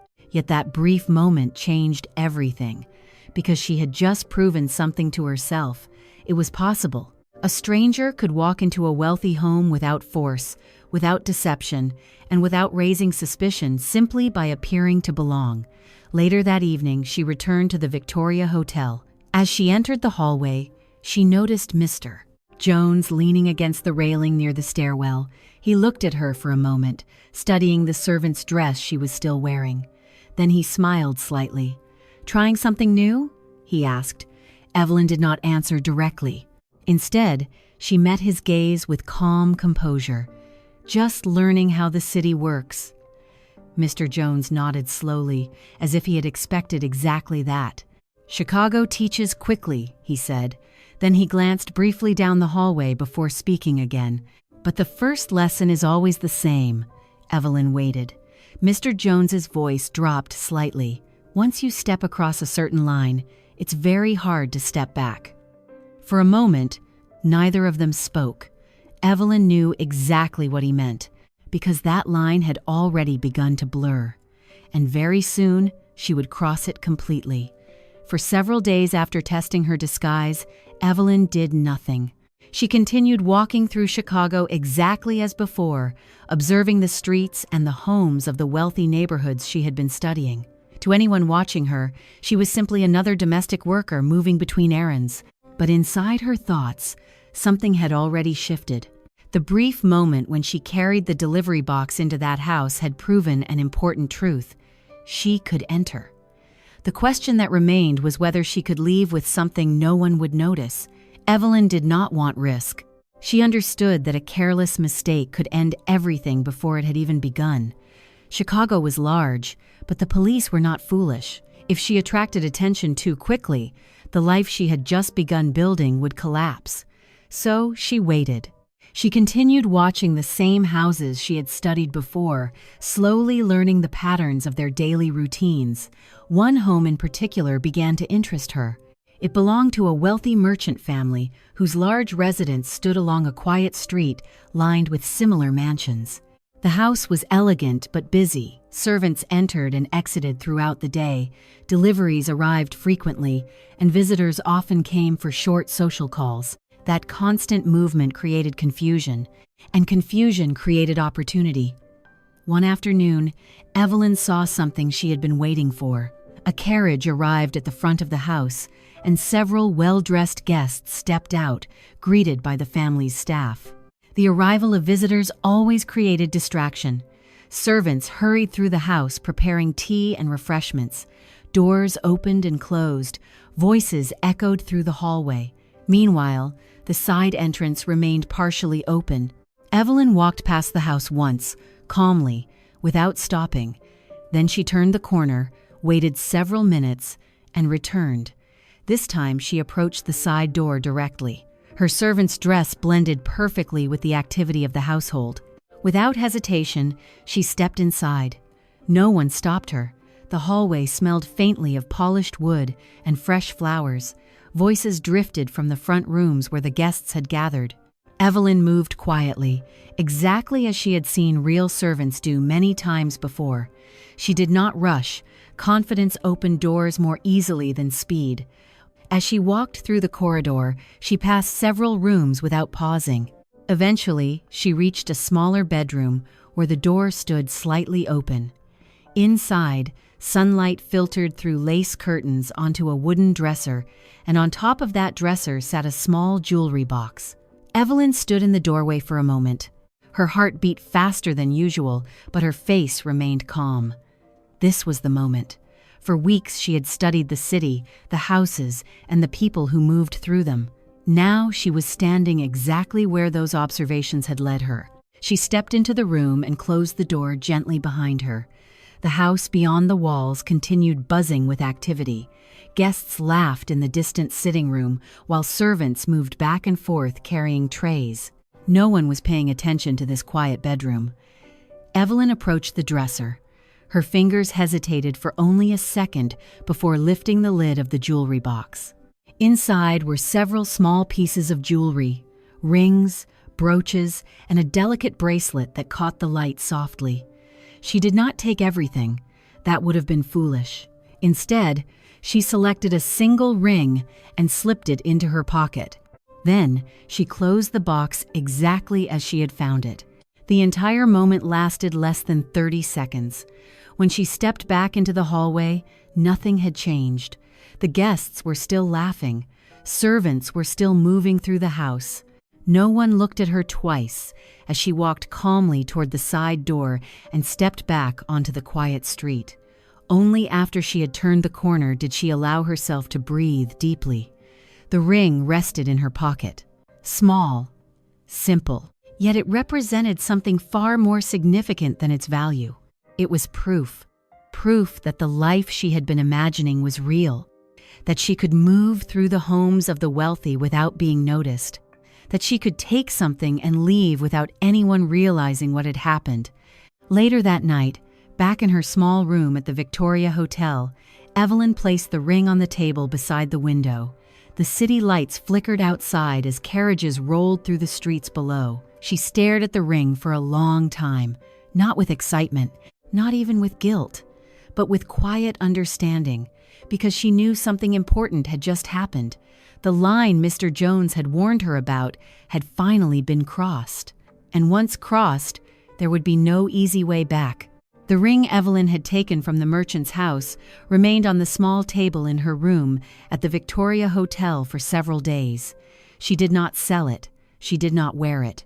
Instead, she studied it as if it were a symbol proof that the line she had once hesitated to cross was now behind her. The theft itself had been quiet, almost uneventful. No alarms had been raised. No police appeared at the hotel asking questions. Life in Chicago continued exactly as it had before. Yet inside Evelyn's mind, something had changed permanently. The first act had not brought the fear she once imagined. It had brought clarity. She now understood that what she had done was not a matter of luck. It had been the result of observation, patience, and careful timing. And if it had worked once, it could work again. Still, Evelyn refused to rush. The city was full of criminals who made foolish mistakes. Pickpockets and burglars who acted recklessly often ended their lives in prison cells within months. She did not intend to become one of them. Instead, she approached the situation as she once approached teaching, studying patterns, learning from each experience, and refining her method. For several weeks after the first theft, Evelyn returned to observation. She walked the same streets, passed the same houses, watched the same routines unfold day after day. Gradually, she began to see the hidden structure beneath the city's movement. Wealthy homes followed predictable rhythms. Families left for dinners or social gatherings at specific hours. Servants took breaks during quiet afternoons. Certain days of the week brought deliveries that created moments of confusion inside the household. And the more she watched, the more she noticed something fascinating. Many of Chicago's richest homes were less guarded than they appeared. Their owners trusted the routines of their servants. They assumed that strangers would never dare enter a private residence during the middle of the day. That assumption created opportunities. Meanwhile, Evelyn also began studying another important detail: what people noticed. In large houses filled with activity, attention rarely focused on small objects. Jewelry boxes were opened daily. Rings were moved, worn, and replaced. Brooches disappeared inside drawers for weeks before being used again. A single missing piece might go unnoticed for days, sometimes even longer. These observations shaped the rules Evelyn began to follow. Never take too much. Never return to the same house twice. Never rush. The city was large enough to offer endless opportunity if she remained patient. Back at the Victoria Hotel, Mr. Jones continued to observe her with quiet curiosity. He never asked direct questions. But one evening, as she passed him in the hallway, he glanced briefly at the small purse she carried. "You've been busy walking," he said. Evelyn paused. Yes. Mr. Jones studied her expression carefully. Chicago can teach a person many things. She nodded slightly. It already has. For a moment, neither of them spoke. Then Mr. Jones added something quietly. The city rewards people who understand its rhythm. His words lingered in the air between them. Evelyn realized that he knew more about her activities than he admitted. But strangely, the knowledge did not frighten her. Mr. Jones was not a man who spoke unnecessarily, and if he had truly disapproved of her choices, he would have said so already. Instead, he simply watched, perhaps with curiosity, perhaps even with respect. Later that night, Evelyn sat beside the window in her hotel room, looking out at the endless movement of Chicago below. Streetcars rattled past. Crowds flowed along the sidewalks like rivers of light and shadow. Somewhere among those crowds lived thousands of stories, honest lives, dangerous lives, and lives that existed somewhere in between. Evelyn now understood that she had stepped into that middle space. Not yet a legend, not yet a criminal known to the police, but no longer the quiet teacher from Wisconsin either. She was learning the city, and soon, the city would begin to learn her. Weeks passed, and Evelyn's new life in Chicago began to develop a rhythm of its own. During the day, she walked the city like countless others, quietly blending into the endless movement of streets, markets, and residential neighborhoods. Her servant's dress had become part of her routine now, allowing her to move through places where strangers rarely attracted attention.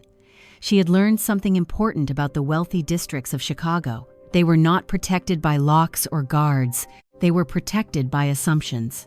People assumed that anyone walking confidently through a house belonged there. Servants assumed a new face might simply be someone recently hired. Guests assumed a quiet woman passing through the hallway must be a member of the household staff. And those assumptions worked in Evelyn's favor. Her second theft was even easier than the first. This time, she entered a large house during the afternoon when most of the family had left to attend a social luncheon. The servants remained busy in the kitchen preparing the evening meal. Evelyn walked through the side entrance carrying a folded cloth, pretending to be delivering laundry from another part of the house. No one stopped her. Within minutes, she found herself in an upstairs bedroom where a small jewelry tray rested beside a mirror. By the time the family returned home that evening, Evelyn was already back at the Victoria Hotel, sitting quietly beside the window as the lights of Chicago flickered across the night sky. The brooch rested on the table beside the ring she had taken weeks earlier. Two small objects, yet together they confirmed something extraordinary. She had discovered a way to move through the homes of Chicago's wealthy families without leaving a trace, and she was getting better at it. But Evelyn was not careless. She never targeted the same neighborhood too frequently. She never returned to the same street once she had taken something from a house nearby. The city was large enough to offer endless opportunities, and patience was her greatest advantage. Over time, her confidence grew, not arrogance, confidence. She understood that the key to success was invisibility. She did not force doors open. She did not break windows or creep through dark alleys like the burglars described in the newspapers.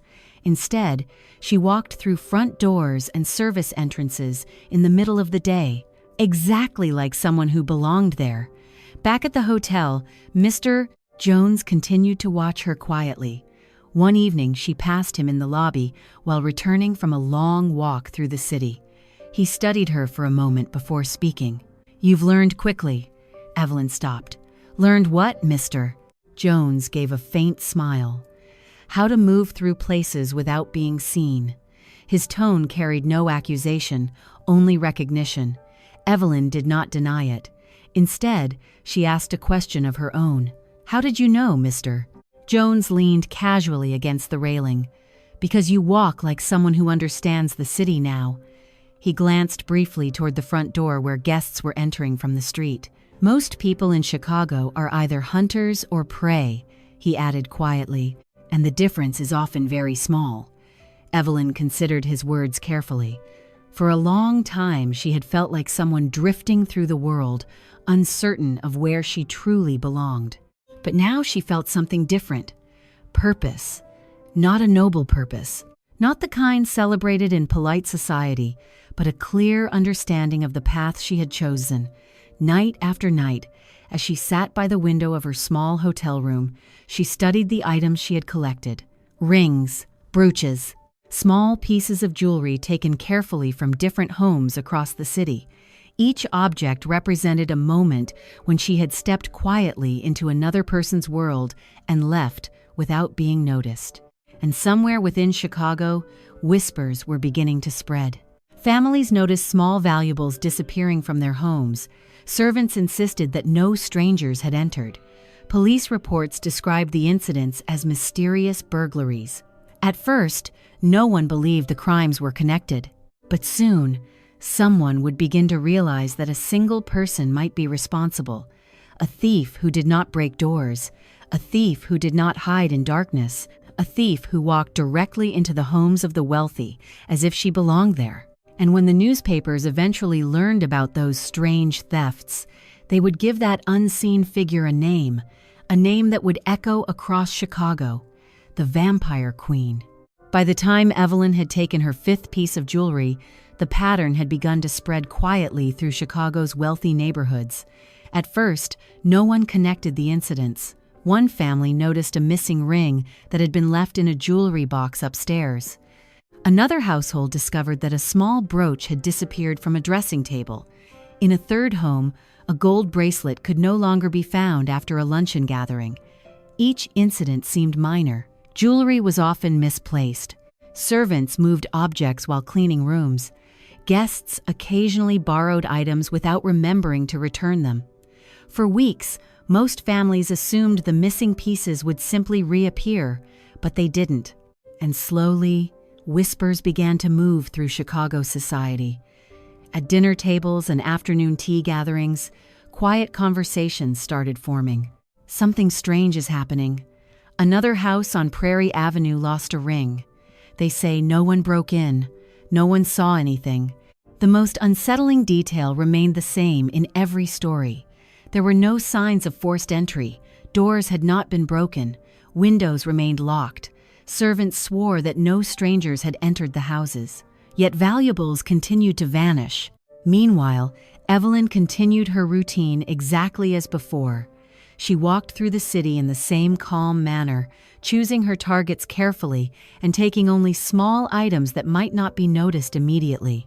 She never stole from the same neighborhood twice in a short period of time. She never took large amounts of jewelry from one house. And most importantly, she never rushed.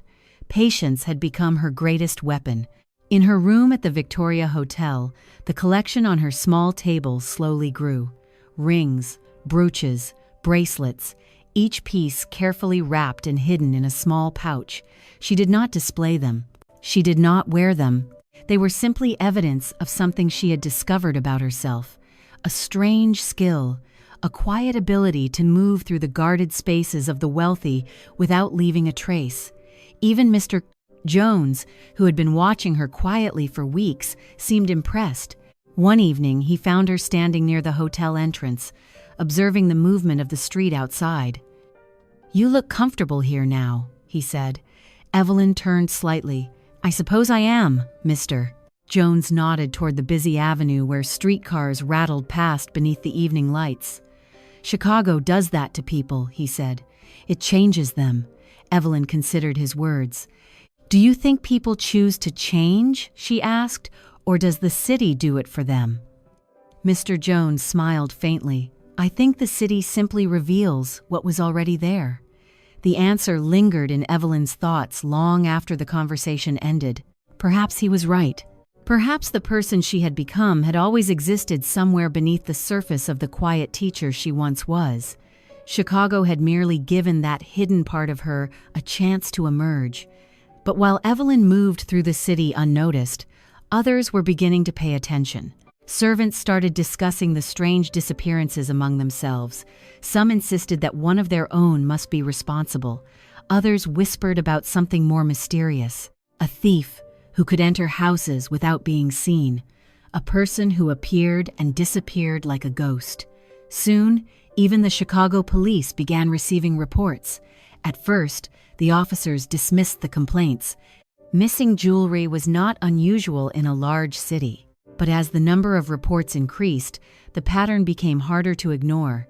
The same type of houses, the same lack of forced entry, the same confusion among servants who swore they had seen nothing unusual. Somewhere in Chicago, someone was moving quietly through the homes of the city's wealthiest families, and no one seemed able to catch them.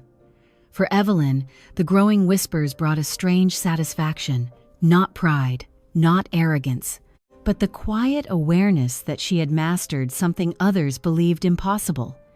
Yet with each successful theft, the risk around her grew larger, because once the police realized the crimes were connected, they would begin searching for the person responsible. And when the newspapers finally learned the full story of the mysterious thief slipping through Chicago's mansions, they would create a name that captured the city's imagination.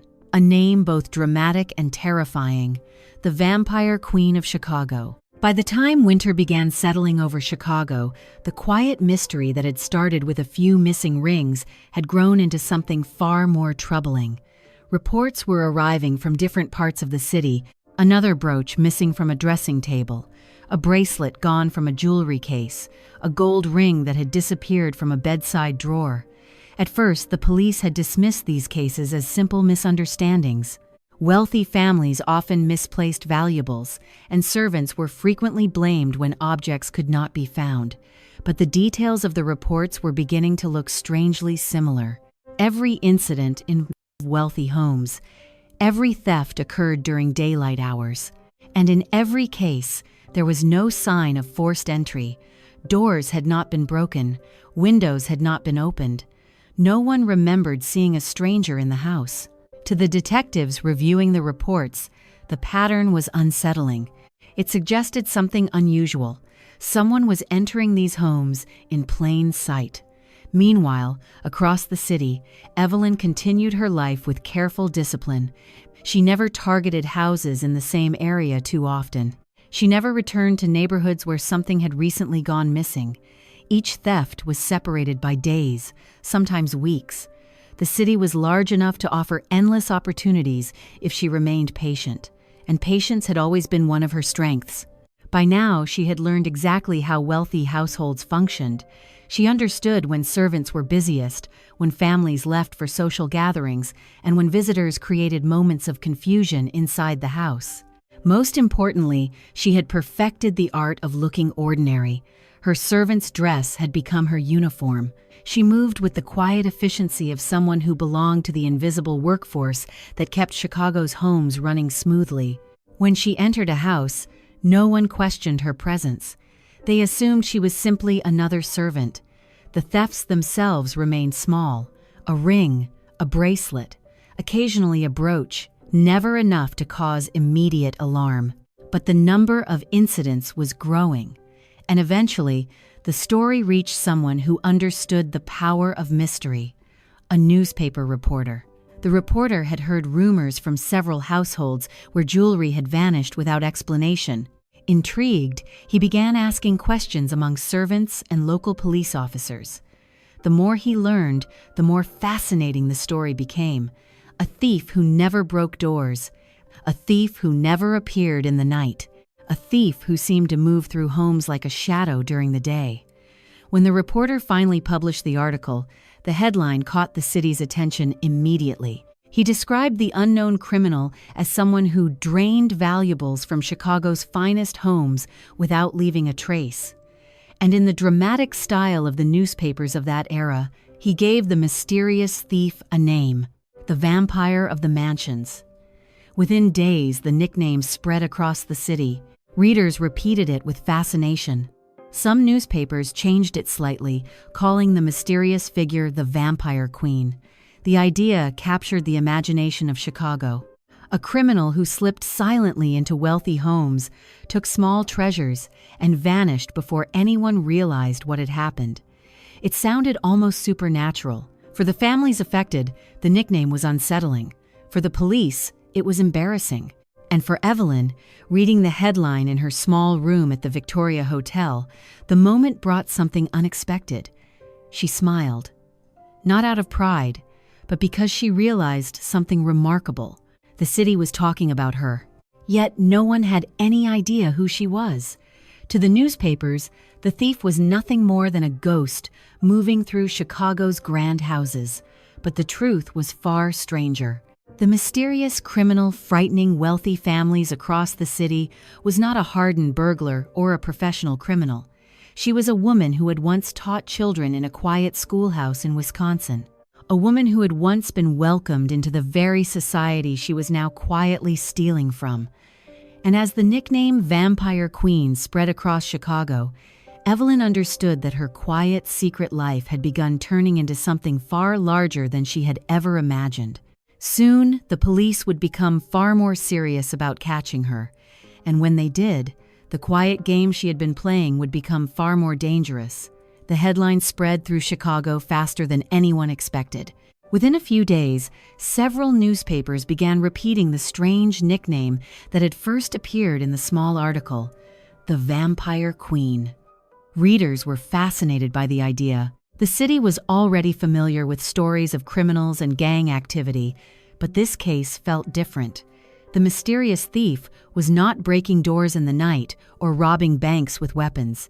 Instead, someone was slipping quietly into the homes of the wealthy and leaving without anyone noticing. It sounded almost impossible, and that impossibility made the story irresistible. Soon, reporters began collecting every rumor they could find. One article claimed the thief must be a highly trained burglar who disguised himself as a servant. Another suggested that a gang might be responsible, carefully planning the thefts across different neighborhoods. Some stories were even more dramatic. A few newspapers hinted that the thief might be a woman, using charm and disguise to move through houses without suspicion. That idea fascinated readers even more. The thought of a female criminal quietly draining valuables from the mansions of Chicago felt both shocking and strangely thrilling. Meanwhile, the police department was becoming increasingly frustrated. Detectives reviewed the reports again and again, trying to identify a pattern. The victims came from different neighborhoods. The houses had different staffs. The times of the thefts varied, but one detail appeared in every case. No one remembered seeing a stranger. It was as if the thief had never been there at all. Inside the police offices, investigators began asking new questions. Could someone be entering the houses disguised as a servant? Could a member of household staff be responsible? Or was the thief somehow moving through the homes in ways that ordinary criminals could not? Despite their efforts, the answers remained unclear. While the police struggled to understand the pattern, Evelyn continued living quietly inside the Victoria Hotel. To anyone who saw her in the hallways, she appeared perfectly ordinary. A woman who kept to herself, a guest who paid her room bill on time, someone who walked through the city each day without attracting attention. Yet behind the closed door of her small room, the reality was very different. On the small table near the window, the collection of jewelry continued to grow. Each piece represented a house she had entered unnoticed. Each object told a story of careful observation and precise timing. Evelyn had begun to sell a few of the items now, quietly exchanging them through small shops that asked few questions about where jewelry came from. The money allowed her to remain independent. More importantly, it allowed her to continue her life in Chicago without returning to the past she had left behind. Late one evening, she sat by the window reading one of the newspapers that had begun covering the strange thefts. The headline once again used the name that had captured the city's imagination: "The Vampire Queen Strikes Again." The article described another wealthy family that had discovered a missing bracelet earlier that week. The reporter speculated wildly about the identity of the thief. Some believed the criminal must be a master burglar who had studied the habits of Chicago's elite. Others believed the thief possessed an almost supernatural ability to move unseen. Evelyn folded the newspaper slowly. For a moment, she stared out the window at the glowing lights of the city. It felt strange to read about herself in such dramatic terms. The reality was far simpler. There was no supernatural skill, no mysterious power, only patience, observation, and the quiet understanding that people often saw only what they expected to see. Across the room, a small knock sounded at her door. When Evelyn opened it, she found Mr. Jones standing in the hallway. He held a folded newspaper in his hand. "I thought you might find this interesting," he said calmly. She glanced at the headline he had brought. Once again, the article mentioned the mysterious thief haunting Chicago's wealthy neighborhoods. Mr. Jones studied her expression carefully. "You've made quite an impression on this city," he said quietly. Evelyn raised an eyebrow. "You assume I had something to do with it?" Mr. Jones gave a small smile. "I assume very little." He stepped back into the hallway. "But I will say this," he added before leaving. "Chicago loves a legend." The words lingered in the air long after he disappeared down the corridor. Evelyn closed the door and returned to the window. Outside, the city continued moving beneath the glow of street lamps. Somewhere out there, families were locking their doors and wondering if the mysterious vampire queen might visit their homes next. And in a quiet hotel room above the busy streets, the woman they feared was already planning her next move. As the nickname the Vampire Queen spread through Chicago's newspapers, something unexpected began to happen. The thefts were no longer just private embarrassments for wealthy families. They had become public stories. Every new incident appeared in print.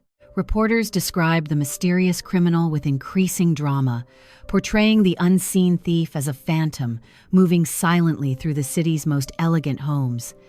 For the public, the story was thrilling, but for the Chicago police, it was humiliating. Pressure began building inside the department. City officials wanted answers. Wealthy families demanded protection. Newspapers mocked the detectives who seemed unable to stop a thief who left no trace. Soon, the investigation changed. Instead of treating each missing ring or bracelet as an isolated incident, detectives began treating the thefts as part of a single case. The pattern was now clear: the same type of houses, the same lack of forced entry, the same quiet disappearance of small valuables. Whoever was responsible understood the habits of wealthy households remarkably well, and that realization led investigators toward a troubling possibility. Perhaps the thief was not breaking into these homes at all. Perhaps the thief was simply walking in. Meanwhile, Evelyn remained calm. She knew the attention surrounding the case had increased, but she did not panic. Panic led to mistakes, and mistakes led to arrest. Instead, she adapted. For several weeks, she stopped stealing entirely. The collection of jewelry in her room remained untouched as she waited for the police investigation to settle into its next phase. Chicago was a large city, but excitement faded quickly once newspapers found newer stories to print. Sure enough, within a short time, the headlines began shifting toward other crimes and political scandals. The Vampire Queen slowly disappeared from the front pages. But the police had not forgotten. Detectives quietly began speaking with servants in wealthy neighborhoods, asking careful questions about unfamiliar faces they might have seen entering houses during the day. Descriptions were vague. Some servants mentioned a quiet woman they believed belonged to another household staff. Others remembered nothing at all. But one important detail began appearing in several conversations: a woman dressed like a domestic servant. The description was too common to identify anyone specifically, yet it confirmed the detective's suspicions. The thief was hiding in plain sight. Inside the Victoria Hotel, Evelyn sensed the shift in the city's mood. She noticed police officers occasionally entering wealthy neighborhoods where she had once walked freely. Servants in certain houses now paid closer attention to unfamiliar faces. The game had become more complicated. But it had also become more exciting. One evening, she encountered Mr. Jones again in the hotel corridor. He leaned against the railing as she approached, studying her expression carefully. "The city's looking for someone," he said. Evelyn stopped beside him. "Chicago is always looking for someone," Mr. Jones nodded. "True."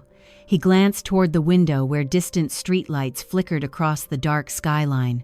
"But this time they're looking for a ghost." Evelyn smiled faintly. "Ghosts are hard to catch." Mr. Jones chuckled softly. "Yes," he said, "but ghosts also have a habit of becoming legends." He paused before adding one more thought. "And legends attract attention." The meaning of his words was clear. The more successful Evelyn became, the more dangerous the situation would grow. Sooner or later, someone would see something they should not see. Someone would ask the right question. Someone might even recognize the quiet woman moving through Chicago's streets. Later that night, Evelyn stood again by the window of her room. The city stretched endlessly beneath her, glowing with thousands of lights. Somewhere out there, detectives were searching for the mysterious criminal haunting the homes of Chicago's wealthy families. They imagined a master burglar, a cunning thief, perhaps even a gang of criminals working together. None of them imagined the truth: that the person they were hunting was standing quietly in a hotel room above the streets, a woman who had once lived among the very families she now stole from. And as Evelyn watched the city lights shimmer in the darkness, she understood something important. The game she had begun was no longer just about survival. It had become something far more dangerous, because now Chicago itself had begun chasing the Vampire Queen. By the time spring returned to Chicago, the mysterious thefts had changed the behavior of the city's wealthiest families. Doors that had once remained casually unlocked during the day were now checked more carefully. Some households hired additional servants specifically to monitor entrances. Others began installing stronger locks on jewelry cabinets and bedroom doors. The fear was subtle, but it was spreading. No one wanted to admit publicly that a thief had been moving through their homes unnoticed, yet the whispers continued. And behind those whispers, the Chicago police were quietly intensifying their investigation. Detectives began revisiting houses where valuables had disappeared months earlier. They spoke again with servants, but this time they asked more detailed questions. What time of day had visitors arrived? Had anyone unfamiliar been seen near the side entrances? Did any servant remember a woman who did not belong to the household?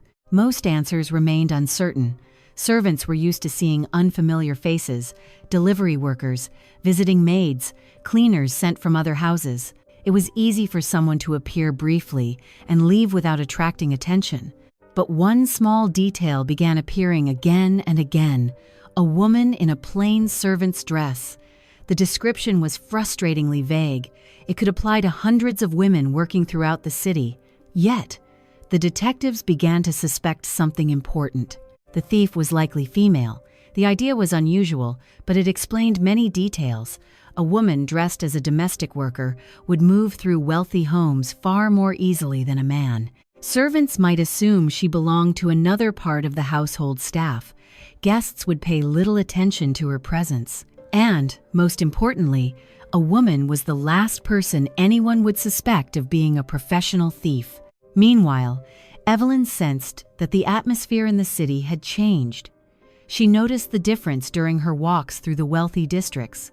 Servants were slightly more cautious. Some doors that once remained open during deliveries were now closed more quickly. And on several streets she saw uniformed police officers speaking with homeowners. The investigation was growing serious.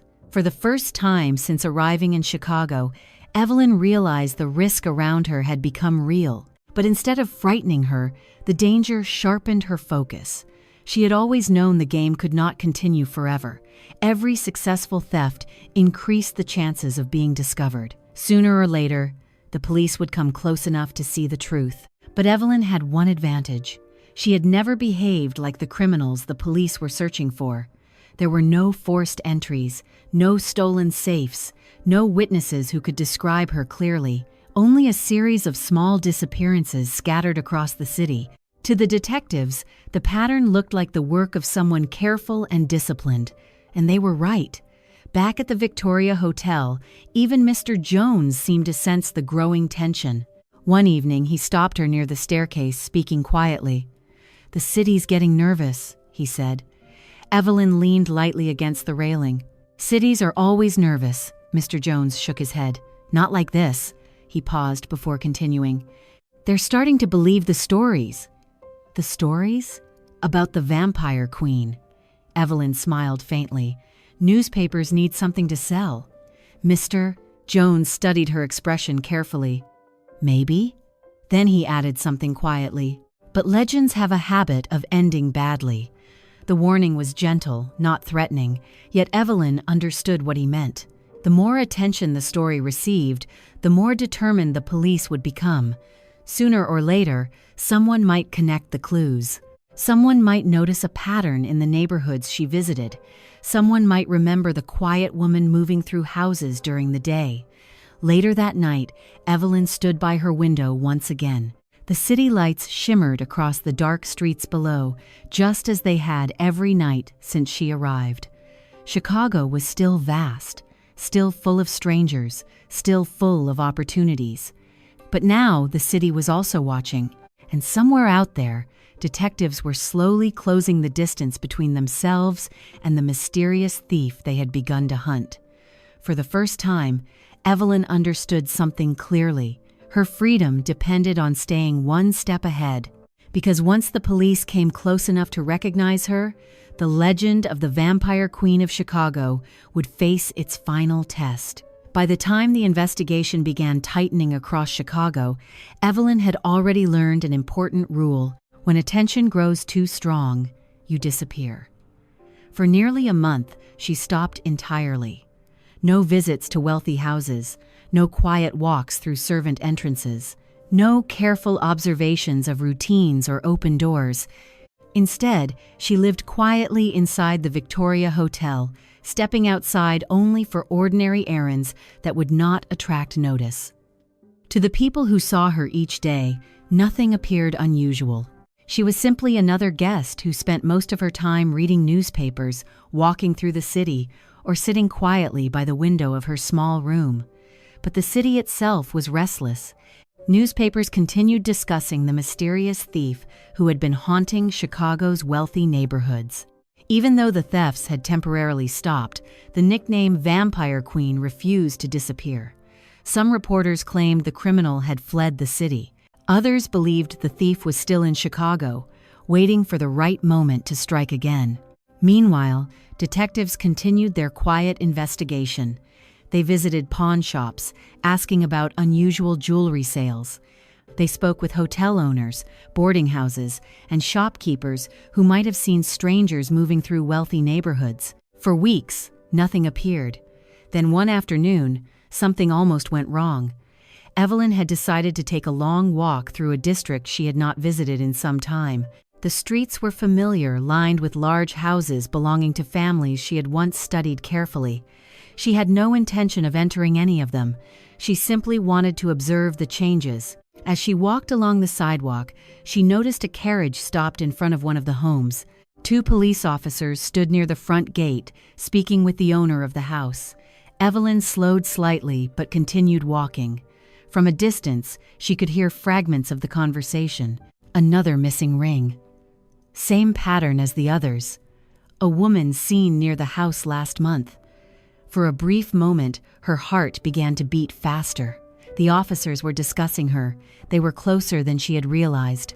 One of the detectives glanced toward the street. For an instant, his eyes moved across the pedestrians passing by, including Evelyn.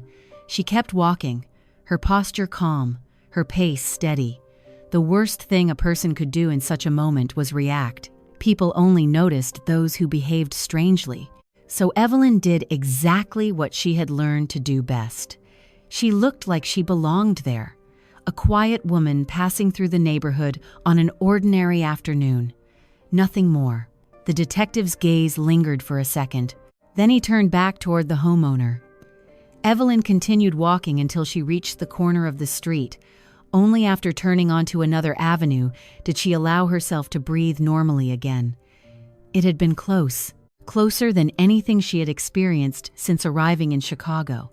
That evening, back at the hotel, she sat beside the window thinking carefully about what had happened. The investigation was narrowing. Sooner or later, the police might begin noticing faces appearing in the same neighborhoods too often. Evelyn understood that her time in Chicago might not last forever. Every successful criminal eventually reached the same moment. The moment when the risks began outweighing the opportunities. Later that night, she encountered Mr. Jones again in the hallway. He studied her expression carefully. "You look thoughtful," he said. Evelyn leaned against the wall beside him. "Have you ever noticed," she asked quietly, "how a city can feel safe one day and dangerous the next?" Mr. Jones nodded slowly. "That's because cities change their mood. And Chicago's mood right now?" Mr. Jones gave a faint smile. "Suspicious." The word hung in the air between them. Evelyn understood exactly what he meant. The city that had once offered her freedom was beginning to turn its attention toward the shadows where she had been hiding. Soon, the Vampire Queen of Chicago might have to disappear again. But the question that now lingered in Evelyn's mind was simple. Would she disappear before the police caught her, or after? After the close call with the detectives, Evelyn understood something clearly. Chicago was changing. The city that had once allowed her to move unnoticed through wealthy homes was beginning to look more carefully at the people passing through its streets. Servants were alert, families were cautious. Police officers appeared more frequently in neighborhoods that had once felt quiet and predictable. The game she had been playing was reaching its natural end, not because she had failed, but because she had succeeded too well.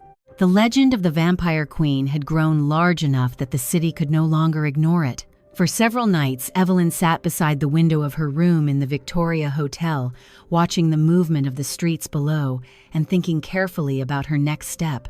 The collection of jewelry on the small table had grown into a modest fortune. It was more than enough to begin another life somewhere else, another city, another name, another identity. She had already proven something to herself. She could disappear, and perhaps it was time to do exactly that. But before leaving Chicago entirely, Evelyn made one final decision. Not a reckless one, not a dramatic theft that might attract attention. Just one more carefully chosen opportunity. A final confirmation that she still controlled the game. The house she selected was not far from the lakefront, belonging to a wealthy family known for hosting large evening gatherings. The house had many servants and frequent visitors, exactly the kind of environment where confusion often worked in her favor. Evelyn studied the house for several days. She watched the comings and goings of the servants. She noted the afternoons when the family left for social visits. She observed which entrances remained briefly open during deliveries. The routine was familiar, almost too familiar. On a quiet afternoon when the household was preparing for an evening reception, Evelyn approached the house dressed once again in her servant's clothing. The side door stood partially open. Servants moved quickly through the hallway carrying trays and linens as preparations for the evening continued. No one noticed her step inside. She walked calmly through the corridor, her movements steady and unhurried. Voices echoed from distant rooms while preparations continued throughout the house. Evelyn had learned long ago that the busiest moments inside a house were often the safest. People rarely looked closely at someone who appeared to belong there. Upstairs, she entered a dressing room where sunlight fell across a polished vanity table.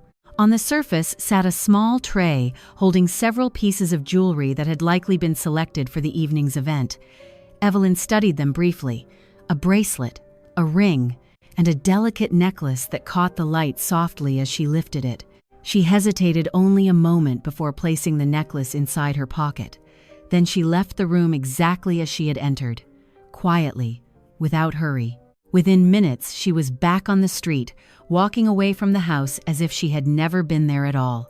It was the cleanest theft she had ever performed. Later that evening, she returned to the Victoria Hotel. The necklace rested beside the other items she had collected over the past months. Evelyn looked at the small collection carefully. This would be the last one. She knew it, because the city had begun to close around her. Sooner or later, someone would see something they should not see. Someone would ask the right question, and when that moment came, the legend of the Vampire Queen of Chicago would no longer remain hidden. That night, Evelyn packed her belongings quietly. The jewelry, her small purse, the few personal items she had carried with her since leaving Milwaukee, everything fit easily into a travel bag. Outside the window, the lights of Chicago shimmered across the dark skyline. The city had given her freedom. It had given her danger. And it had given her a story that newspapers would remember for years. But before the legend could end with an arrest, Evelyn intended to vanish once more, the same way she had done before, quietly, without explanation, without leaving a trace. And when the morning came, the woman Chicago had come to fear as the Vampire Queen would step onto a train platform once again, ready to disappear into history. On the final night before she left Chicago, Evelyn did not sleep. The small room at the Victoria Hotel was quiet, except for the distant sounds of the city moving through the darkness outside. Carriages rolled along the streets. Voices drifted upward from the sidewalks, and somewhere far away, a train whistle echoed across the cold night air. Chicago never truly slept, yet for Evelyn, the city felt strangely distant that evening. Her travel bag rested beside the bed, already packed. Inside were the few possessions she intended to carry with her clothing, money from the jewelry she had sold, and several small pieces she had chosen to keep. Not trophies, not reminders, just resources for whatever life awaited her next. On the small table near the window, The last necklace she had taken from the lakefront house caught the faint glow of the street lamps outside. Evelyn picked it up and turned it slowly between her fingers. For months, these objects had been symbols of something she had discovered about herself: the quiet discipline, the ability to move through places unseen, the realization that the rigid world she had once lived in could be bypassed if a person understood its weaknesses. But tonight, the necklace felt different. It was no longer a prize. It was the final piece of a story that had reached its end. Across the city, detectives were still searching. Newspapers still printed occasional references to the mysterious criminal who had frightened Chicago's wealthiest families. Yet the truth remained hidden. The vampire queen they imagined, a cunning phantom slipping through the mansions of the rich, was not a legend haunting the streets. She was a woman sitting quietly in a hotel room, a woman who had once been a teacher, a wife, a mother, and now someone who had learned how easily identities could be left behind. Evelyn placed the necklace carefully into her travel bag and closed it. The room suddenly felt empty. For a moment, she stood beside the window, looking down at the endless movement of Chicago beneath the night sky. When she had first arrived in the city, the streets had seemed enormous and overwhelming. Now they felt familiar. She knew the neighborhoods where wealth lived behind tall doors. She knew the quiet patterns of the city's mornings and evenings. She even knew the shadows where people like Mr. Jones lived their quiet lives between the rules of society. At the thought of him, Evelyn allowed herself a small smile. She had not seen him that evening. Perhaps he knew she was leaving, or perhaps he simply understood that people like her never stayed in one place for long. Somewhere in the distance, another train whistle echoed across the city. Evelyn listened carefully. That sound meant departure, movement, the promise of a new beginning somewhere far beyond Chicago's streets. She had made this journey once before when she left Milwaukee behind and stepped onto a train toward a life no one could have predicted. Now she was preparing to do it again. But this time the circumstances were different. The woman leaving Chicago was no longer the confused young wife who had walked away from her past. She was someone stronger, someone more aware of the world's hidden possibilities. The newspapers would continue searching for the mysterious thief who had haunted the city's mansions. The police would continue questioning servants and studying old reports. But when the morning came, the truth would already be gone. Because before the city could close its net, the vampire queen would disappear. The morning Evelyn left, Chicago arrived quietly. There were no dramatic headlines announcing her departure. No police officers waiting outside the Victoria Hotel. No one knocking on her door to ask questions about the mysterious thefts that had unsettled the city's wealthiest families. The world outside continued exactly as it had the day before. Streetcars clanged along their tracks. Vendors called out to early customers. Travelers hurried toward the railway stations, carrying luggage bound for distant cities. Chicago moved forward, unaware that the woman at the center of one of its most curious mysteries was preparing to vanish. Evelyn stepped out of the hotel shortly after sunrise. Her travel bag was small and easy to carry. She wore ordinary clothing, nothing that would attract attention from the morning crowds filling the streets. For a moment, she paused on the sidewalk. The city looked different in the early light. Storefronts were still opening. Workers hurried toward factories that would soon roar to life. The air carried the faint smell of coal smoke drifting from the rail yards near the river. For months, these streets had been the stage of her secret life. Now, they were simply another place she was leaving behind. Evelyn began walking toward the train station. The distance was not far, and she preferred walking rather than taking a carriage. The movement helped clear her thoughts, allowing her to observe the city one last time. People passed her without noticing. A businessman reading a newspaper while walking quickly toward his office. A group of laborers laughing loudly as they crossed the street. A woman carrying baskets from the morning market. To them, Evelyn was simply another traveler beginning her day. No one recognized her. No one suspected that the quiet woman walking calmly through the crowd had once slipped silently through the homes of Chicago's richest families. When she reached the station, the platform was already alive with activity. Steam billowed from locomotives preparing to depart. Conductors called out destinations, while passengers hurried aboard the waiting cars. Evelyn moved through the crowd with quiet confidence. She purchased a ticket without hesitation. The clerk barely looked up as he handed it to her. Just another passenger. Just another journey. For a moment, she stood near the edge of the platform, watching the movement around her. Somewhere in the city, detectives were still discussing the strange pattern of thefts that had troubled Chicago society. Newspaper reporters were likely still writing theories about the mysterious vampire queen who had drained jewelry from the homes of the wealthy. Yet none of them were here. None of them knew that the person they were searching for was standing only a few feet from the departing train. When the conductor called for boarding, Evelyn stepped forward calmly. She climbed into the train car and found a seat near the window. Outside, the station platform moved slowly past as passengers continued boarding. For a brief moment, she allowed herself to reflect on everything that had happened since arriving in Chicago. The small hotel room, the first cautious theft, the headlines that had turned her quiet actions into a legend whispered across the city.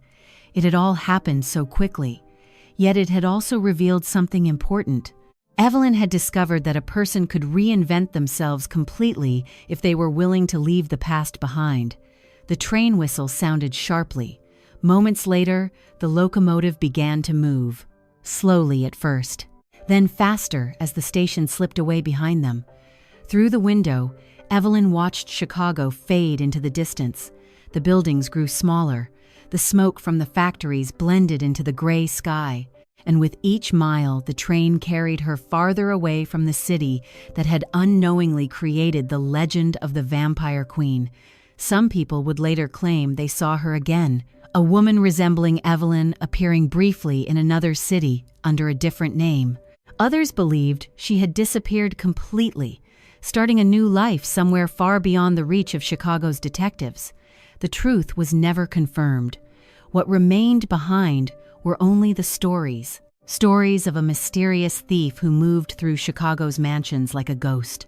Stories that newspapers would repeat for years. And somewhere within those stories lived the memory of a woman who had once stepped quietly into the shadows and vanished before anyone could stop her. After Evelyn disappeared from Chicago, the city continued searching for answers. At first, the police did not realize she had left. Detectives continued visiting the houses where jewelry had disappeared. They spoke with servants again and again, hoping that someone might suddenly remember a face or a detail that had been overlooked before. But no new information appeared. The theft stopped. Days passed. Then weeks. Eventually, the pattern that had once troubled the wealthy districts of Chicago simply ended. At first, investigators believed the mysterious criminal had grown cautious. Perhaps the thief had sensed the investigation tightening and decided to wait for attention to fade. But as the months passed without another disappearance, a new possibility began to emerge. The Vampire Queen might have left the city entirely. That theory was difficult to prove. Chicago's train stations handled thousands of passengers every day. Travelers arrived and departed constantly, leaving little trace behind unless they attracted special attention. A quiet woman carrying a small travel bag could easily disappear among the crowds. And that was exactly what had happened. Without realizing it, the police had been only hours away from discovering the truth. Some detectives later suspected that the mysterious thief had stayed in one of the city's many boarding houses or hotels. They checked records and spoke with owners, hoping to identify someone who might match the vague descriptions offered by servants. But the clues were always too uncertain, too late, too incomplete. The trail had already gone cold. Meanwhile, the newspapers continued telling the story. The nickname Vampire Queen of Chicago had proven irresistible to readers. Even after the thefts stopped, reporters revisited the case again and again, adding new speculation with each retelling. Some articles claimed the thief had been a master criminal who escaped the city with a fortune in stolen jewelry. Others insisted the mysterious burglar had simply vanished into another identity, living quietly somewhere under a new name. A few even suggested the criminal might have been a woman from respectable society, someone who understood wealthy homes well enough to move through them unnoticed. That last theory came closer to the truth than anyone realized, but without proof, it remained nothing more than speculation. Over time, the story slowly transformed. What had once been a real investigation became something closer to a legend. Chicago residents spoke about the Vampire Queen the same way they spoke about ghosts or unsolved mysteries, stories passed from one generation to another, each retelling slightly more dramatic than the last. Yet buried beneath those stories remained a simple reality. The thief had never been supernatural. There had been no magic. Only a woman who had understood something important about the world she lived in. People often saw only what they expected to see. A servant walking quietly through a hallway. A stranger blending into the movement of a busy city. A woman whose calm confidence allowed her to move through places others believed were secure. And because no one expected that woman to be a criminal, she had succeeded. Years later, the official police files still contained reports describing the strange burglaries that had once puzzled Chicago's wealthiest families. The documents listed the missing rings, brooches, and bracelets taken from houses across the city. But beside those reports, one detail remained painfully clear. The criminal responsible had never been identified. No arrest, no trial, no confession. Only a name created by the newspapers. The Vampire Queen of Chicago. Somewhere beyond the city, perhaps in another town under another name, Evelyn may have continued living quietly, carrying the knowledge that she had once outwitted an entire city. Or perhaps she disappeared completely, leaving nothing behind except the story. Either way, one thing remained certain. In the history of Chicago's strange crimes, few mysteries were as